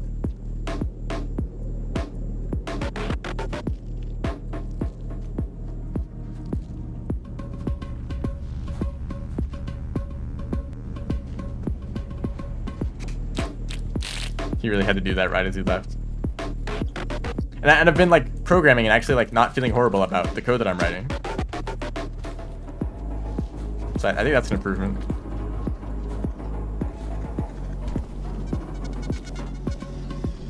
These yeast, what are they doing?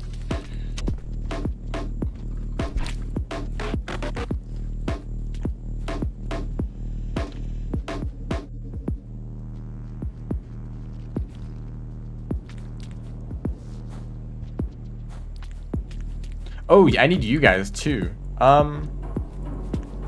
Okay, don't accidentally trigger these. I actually need them later.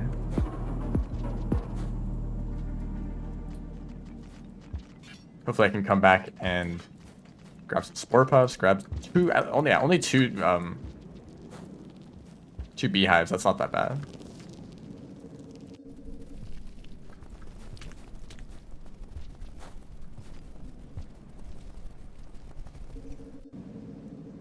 So I just need to go this way and then down again and then over, and there's the hazer. Go all the way back. Or maybe I should take the Spore Puffs on the way back. Yeah, that's better. So I don't need to go grab the Spore Puffs and then come back and do that over again. See, that's the routing that I need to be doing.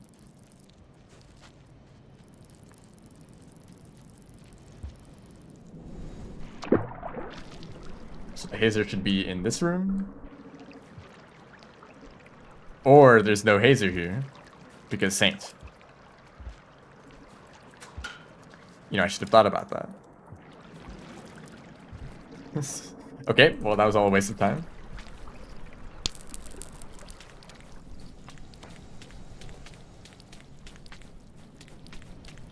The other thing that I need to figure out is the pathfinding, because my experience with the pathfinding algorithm with A-Star is copy pasting someone else's code. But now I need to figure out how to use it in a slightly different situation, using like nodes instead of like tiles. So I'm not sure if I can just, I don't think I can just like change the code a little bit. Maybe I'll find someone else's code to copy paste.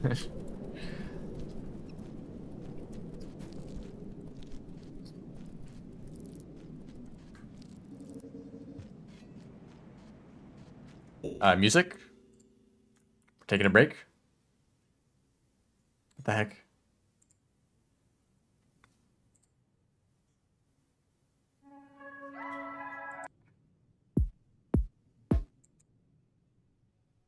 Okay, YouTube decided it just didn't want the playlist anymore. It's like, nah, I'm good. I don't want to do the playlist anymore. Right here.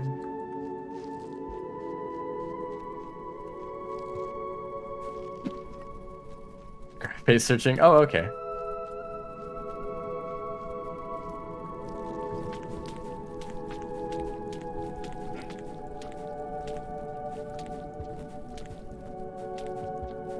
Go up. I don't know if I'll have enough time. It is getting colder.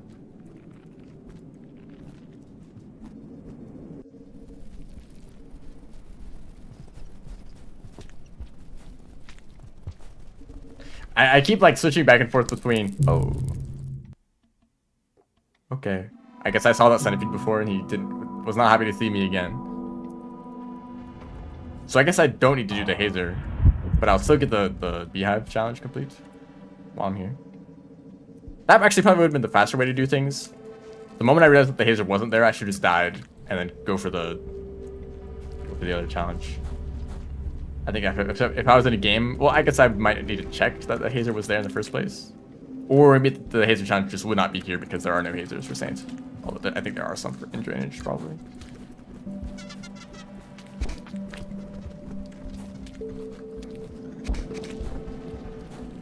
Okay. There's this problem that I have in a lot of, I have a problem with dying right now.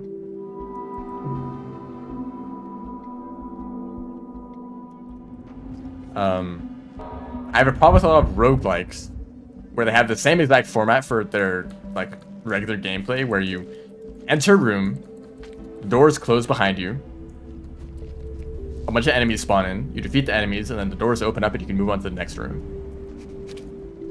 I understand why they do it like that, but I also don't like it. I guess like in a lot of games it's like totally fine, but that's like so common to see it like done exactly like that.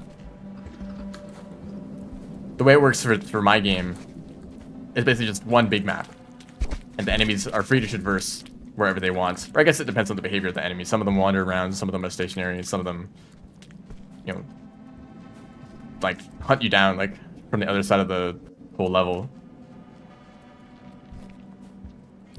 But with a tile-based level that's so big, I feel like pathfinding using tiles might be like inefficient. Like imagine like the largest possible map, and there's an enemy on the other side, and it's like, oh, time to pathfind to the player, and they have to like go through the whole thing. And maybe they're bringing a swarm of guys with them, and they're all doing pathfinding. It's like that just seems like inefficient, or it would cause performance problems. Or I guess maybe I would just implement it and then see if it causes performance problems. That's probably the actual way that you do it. Because maybe they'd only need to do the pathfinding once, and it just would not like cause a huge problem. I guess you're constantly, the player is moving around, so they would need to update their destination. But I guess if they're really far away, they would be abstracted, and they basically would just automatically like move from room to room without really worrying about collisions or pathfinding at all. I don't know.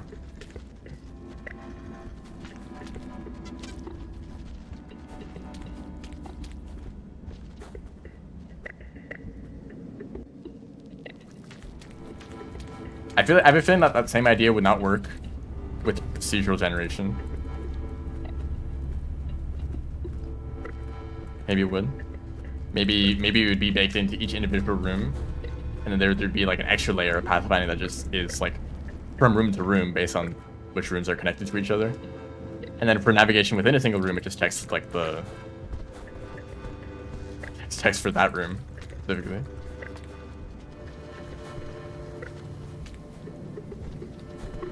I don't know, the way that I was thinking of doing it was by placing nodes manually in each room layout. So when the whole level is generated, it like places individual room layouts that I've already made, and the enemies just use the nodes to navigate, which should be better than using tiles, because I've placed the I should place the nodes in positions where they're as few as possible that are needed. Can I stop missing? My gosh, really?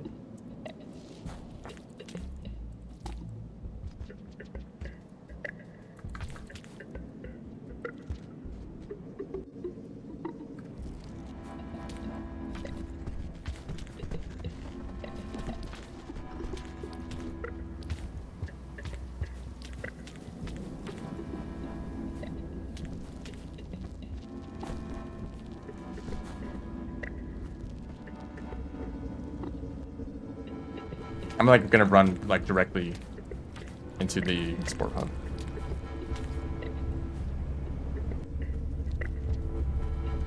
Or into the beehive.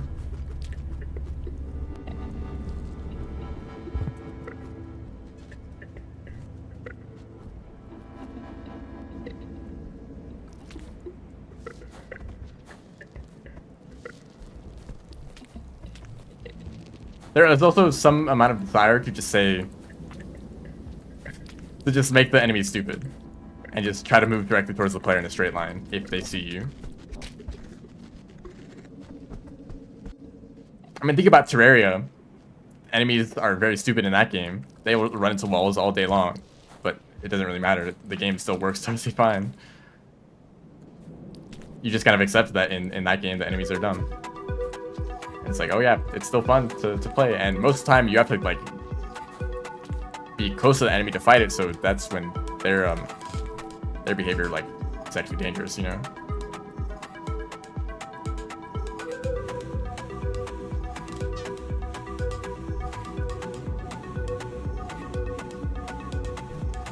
Wow, nice jump. The beehive is on like the other side of that lizard. Getting very cold. I still have no food.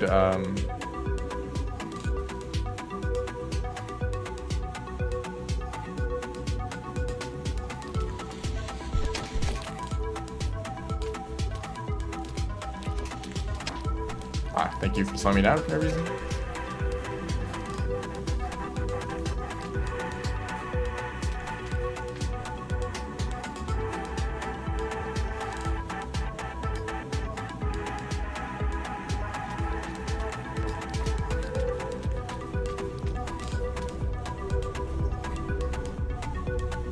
I had hoped, okay, the other beehive is down there. However, I don't have food, so I can't shelter now. I think I have to put them in the shelter and then try to go to the next one and find food there, maybe? Or maybe it's late enough in the cycle so that popcorn are popping and I can get those. And maybe the eek will warm me up.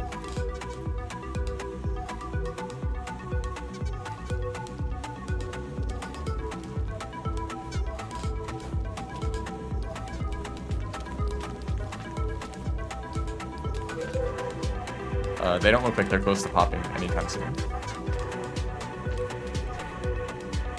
Is there food in the next few rooms? There's that one popcorn that might pop by the time I get there. Okay, I'll go to the gates and I'll get warmed up and then I'll get the popcorn. Maybe.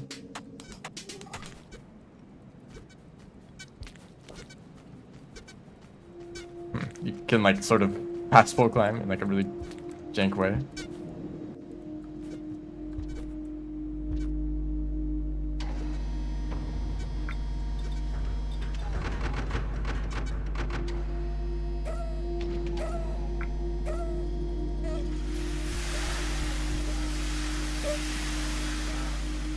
Maybe holding the geek is less effective for whatever reason.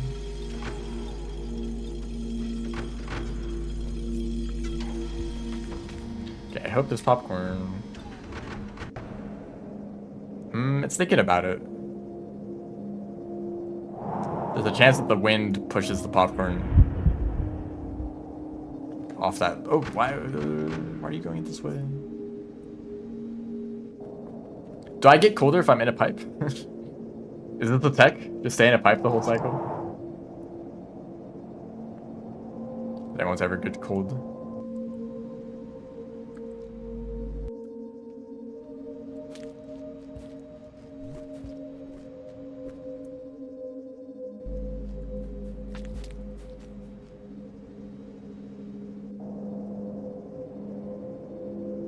Okay, surely it's like, it's about to pop. Yeah? Come on, man. I need you. I'm getting very cold very quickly. It's blue, it's not like... It doesn't look that... I don't know.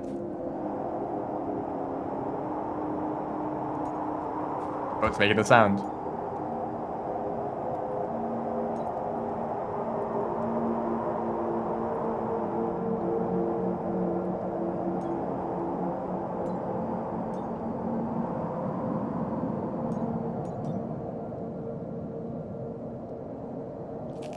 Oh, one of them fell. We're living, I think. I'm turning red right now. That might be like a few seconds away from dying. They're still in the shelter. Don't leave. No, is this gonna kill me?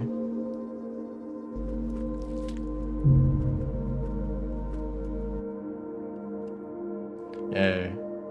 Okay. I need more karma.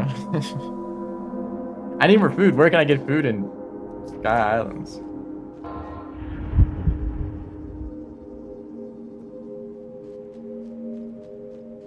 I think I'll grab the pearl and go past the scavengers for food.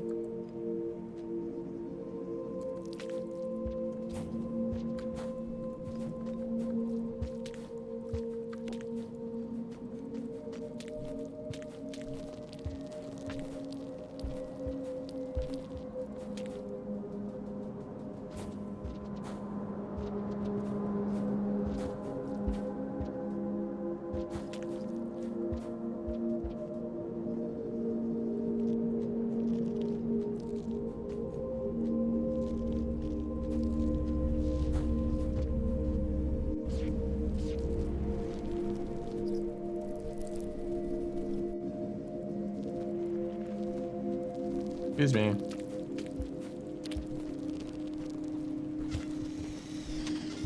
You can throw the spears at the popcorn. It won't do anything. Don't throw the spears hard enough. I think it might be coded so that it needs a certain speed. If the spear is moving at a certain speed, it can pop the popcorn. Because I remember there was a modded character that couldn't pop popcorn unless you like jumped into the popcorn and then threw the spear. With the right timing, it would be enough. I guess the way Saint spears work, they're set to a specific speed regardless of your own speed.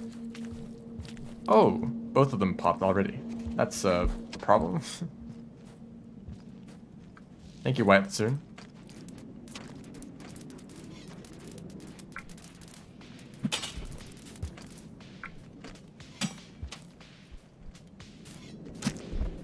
I saved you. We're best friends.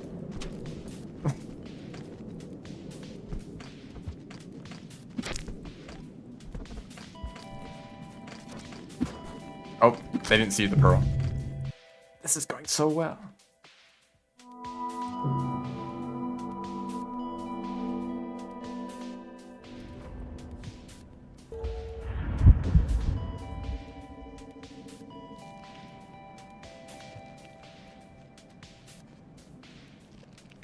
This song is playing. I like this one.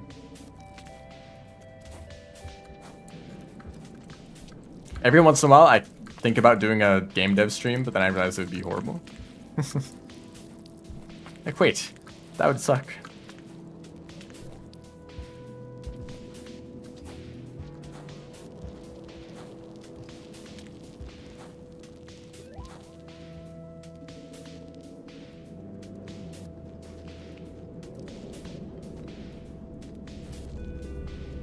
I should bring these with me.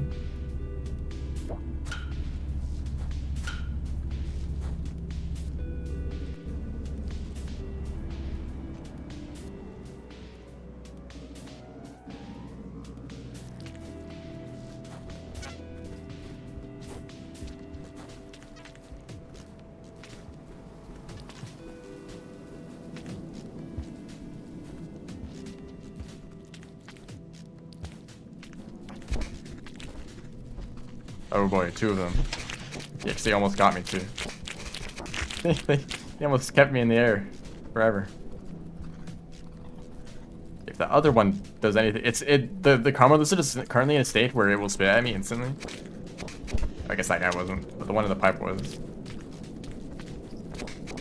Hi, Scavenger. Have fun with dealing with that guy.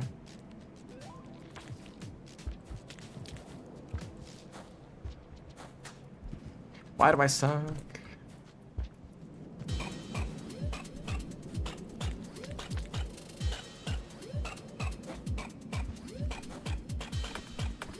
Hello, dealing with a white lizard again. Okay, Pearl. They saw the Pearl.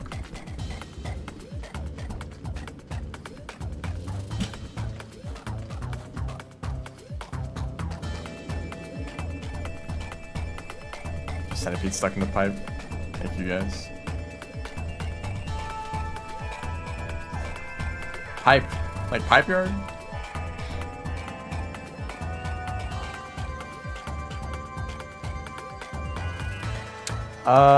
I wanted to eat food in this room over here.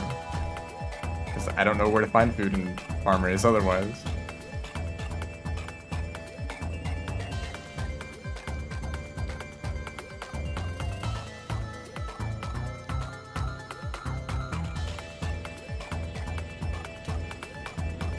Give the scavengers more stuff too.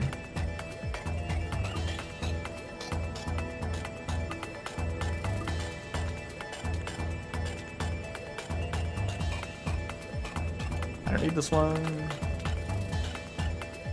Okay, so this will be a journey.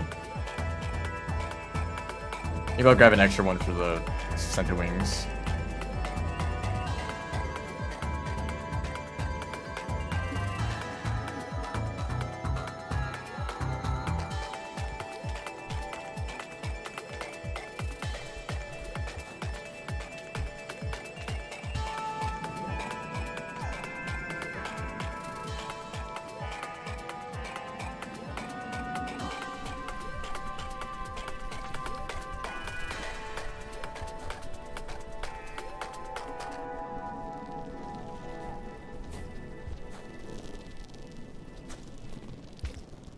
Maybe that barely hit them. So you guys should be chill still. Imagine the scavengers just forgot and they just gotta try to kill you anyway. Oh, that's wonderful. I can't complete that challenge anymore. I guess it's fine. I need to shelter anyway. Do they come back next cycle? Do they? I actually don't know if they respawn. This is going wonderfully.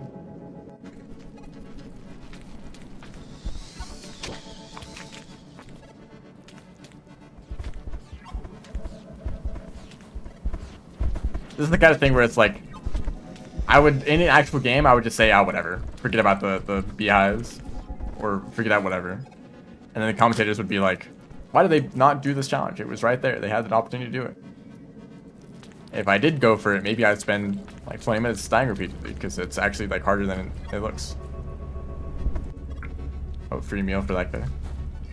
Did I get another beehive and I just forgot to pick it up? Do I care about this anymore? No, I don't think so. The beehive challenge is like surprisingly difficult. I thought that just setting it to 2 wouldn't be that bad. I guess it wouldn't be that bad if I didn't miss half my spore puffs anyway. The yeek is gone.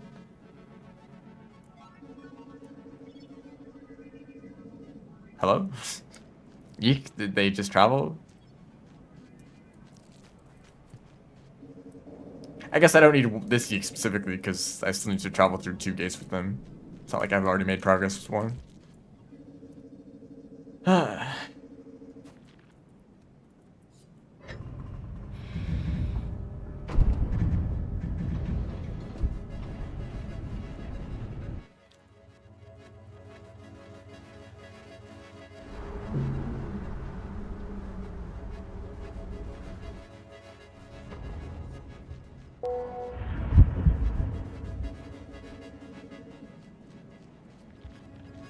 I'll check for the sport or for the beehives. I guess it's good to know if they do respawn or not. Because I actually have no idea. I don't know if I've ever seen a beehive activate and then like come back to that area later. Also, I don't know if I'm gonna get enough food. There's like a handful of blue fruit in that one room, and then like what else? Popcorn. I can't get this. You know, I'll convince a scavenger to hit to throw a spear at me.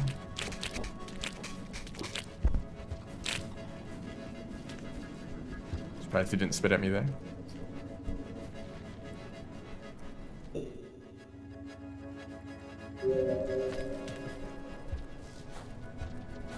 This one is gone. These two aren't. I think I need to like throw at a weird angle. Okay. Pick them up. Now I don't have enough food though. I need to, I guess maybe I should rush the Sky Islands, but I still need to get a yeek.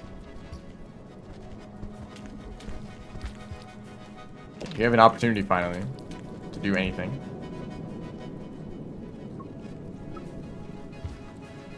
And don't get blocked by caramel lizards. Thank you.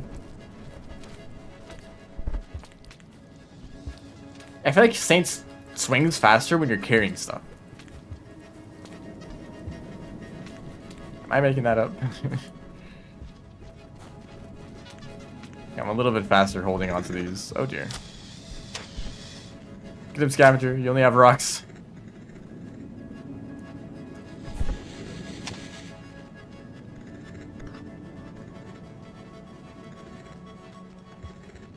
Okay, I don't know what happened there.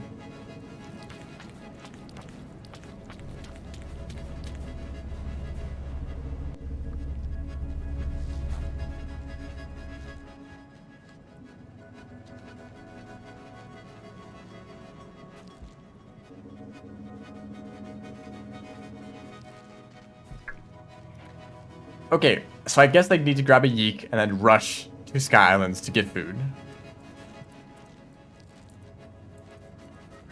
And hope that I stay warm for long enough.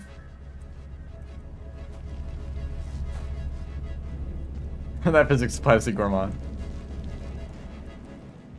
That's just too strong for that.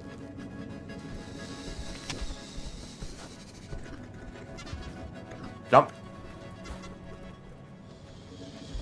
It's truly a mystery how yeeks actually work.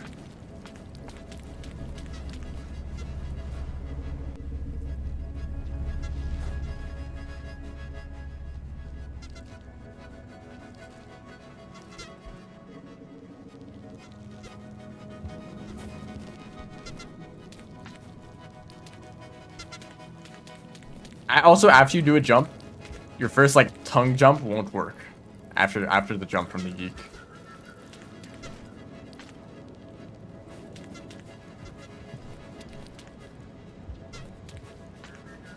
It's very strange.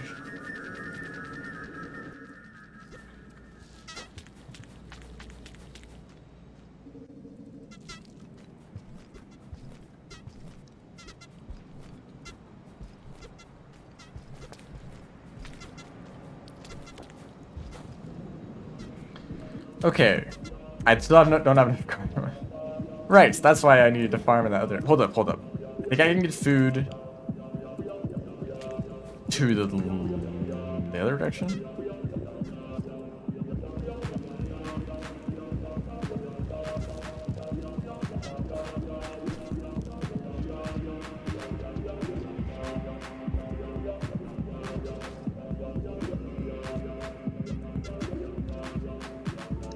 Thanks for all the like suggestions for space game. But I probably won't be playing any of them.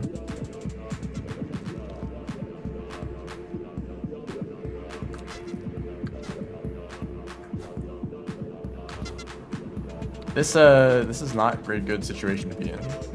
I guess I could have passaged for karma. That might have been a good use of it. What was that jump? Like sometimes it's delayed a little bit after you actually leave the ground yourself. Okay, there's some fruit in here. I'm very cold though. First, I can't bring that extra one with me. Or maybe I could. No. If I did the hand swap glitch, but I'm very bad at it.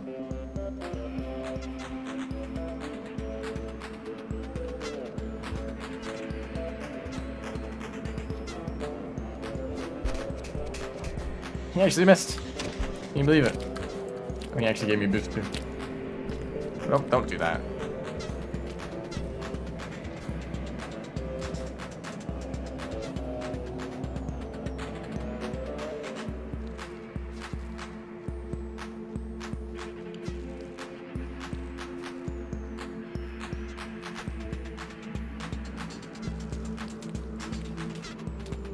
I think I'm alive.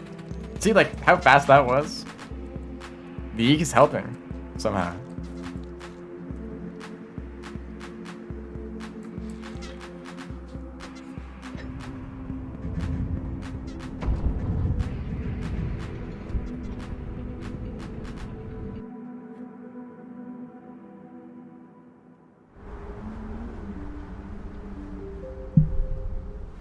Do the hand swap glitch every 2 minutes. Which one is that? Is that like one of the ones where you have to carry creatures somewhere?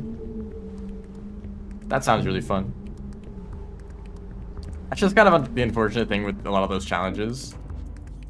The way that they're designed around unintentional mechanics.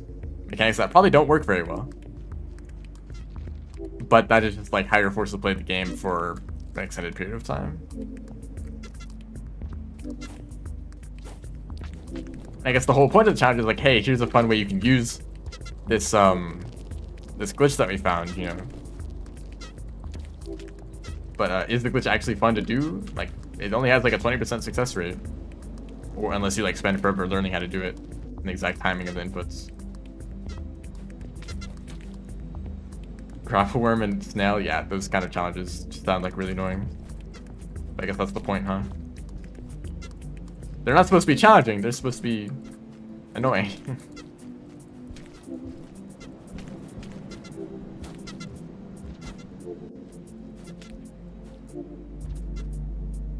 Heat Signature. I've seen Heat Signature. It's the game with a super zoomed out camera, right? Yeah.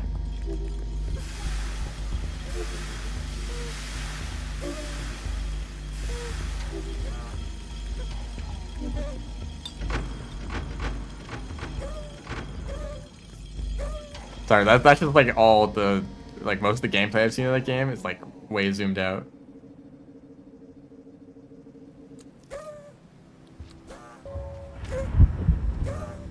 Oh, this is the ultimate challenge. Edge the pipe. Okay. Go.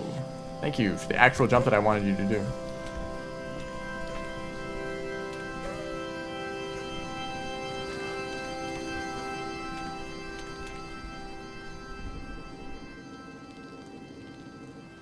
I have to carry the Zeke all the way through Sky Islands. I think there's also challenges to do in Sky Islands. Oh, this is impossible to navigate. I really preferred the old Yeeks and how quickly they could boost up pulls. Like, it was actually amazing. You'd basically just hold down or spam jump and you would climb up them instantly. Jump. Yeek. Yeek. Do the jump. Why do they do this?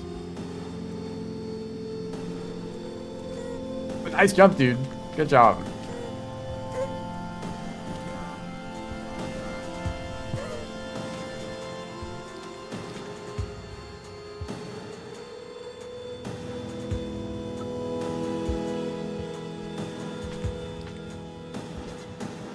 Oh, voice changed again. Go up.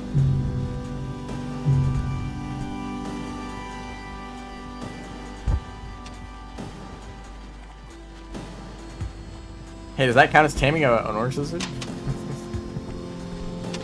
I think it's all over. I don't know if I can recover this. Is there a challenge I can try to complete quicker than this? Also, I realized there's not lantern mice in this region, so I should have changed that one.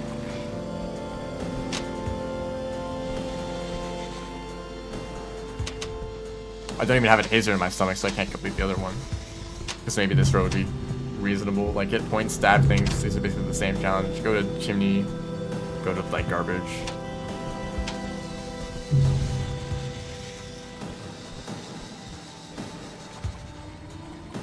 I think that route could have worked out better if I just didn't mess up some things. Like I should have completed this like 20 minutes before I actually did.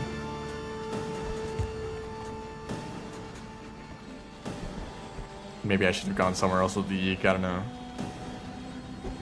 I guess the mistake was that I didn't need to carry the yeek with me for that long. I only needed the yeek the moment I left the region. Which means I could have gone all the way down to the bottom of farm raise, gone into outskirts and industrial, which would be a lot easier. And then in industrial I could probably complete this challenge. Now that might have been better routing.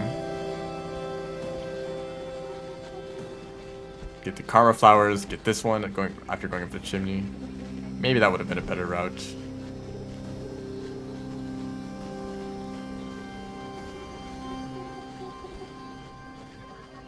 And plus, like, the Hazer wasn't in farm raise where I thought it would be.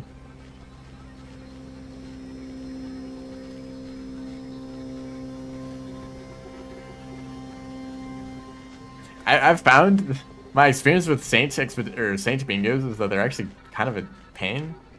Like I say, I need to spend a lot more time refining the board so that it's actually reasonable. Like this challenge is impossible. These two contradict each other. This one is harder than I thought it would be. This one's really annoying because I have to get a Hazer and then leave. Like if I got it in drainage, I would have to go away from subterranean and then come back to get this one. I guess if I got that, well, I didn't even know if there's a Hazer in industrial. That's the thing. There wasn't one in farm raise. I think the easier thing would have been just to go to outskirts and industrial, focus on the easy challenges, karma flowers, stab some things for points.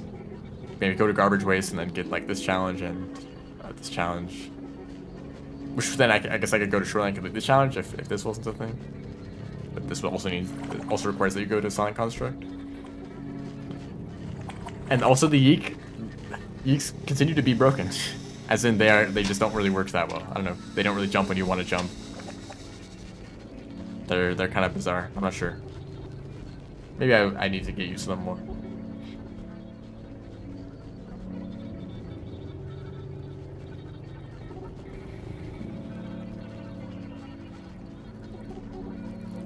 And like, I don't know where the eel lizard is. Maybe somewhere in shoreline, like garbage or drainage. I think like these challenges and like this one, yeah, this like kind of ring, it's like not that bad. It'd also let you get this diagonal, which I mean, if this challenge wasn't impossible, maybe if this was like pin lantern mycin shaded. I guess Silent Construct, or maybe industrial. There's like more lantern mycin for other campaigns.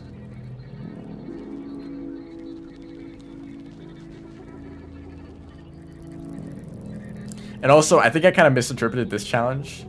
I guess the way that I thought of it is that, or maybe what I could have done in farm raise, go backwards to subterranean, counts for 1, stay in the shelter right there, and then go back into farm raise, go to Sky Islands, and then that's the second challenge. That would be a very easy way to complete this instantly. I wouldn't be able to complete this challenge though. Although maybe that would be possible in one cycle. Or just like shelter and farm raise, go do this really quickly, which I could have done this a lot faster. Go back, bring this guy shelter there because I kind of ran out of food.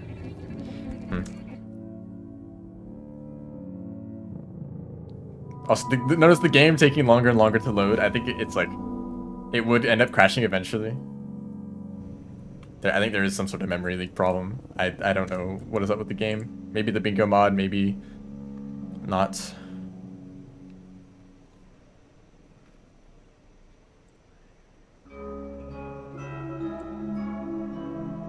Some decent percentage of memory usage. Alright, I think that'll be the end of the stream. You can go check out the, I guess I could raid the bingo game. I don't really do raids though. How many people are on Twitch? A handful. You guys can go and figure out how to get there on your own. So yeah. Thanks everyone for watching. See ya.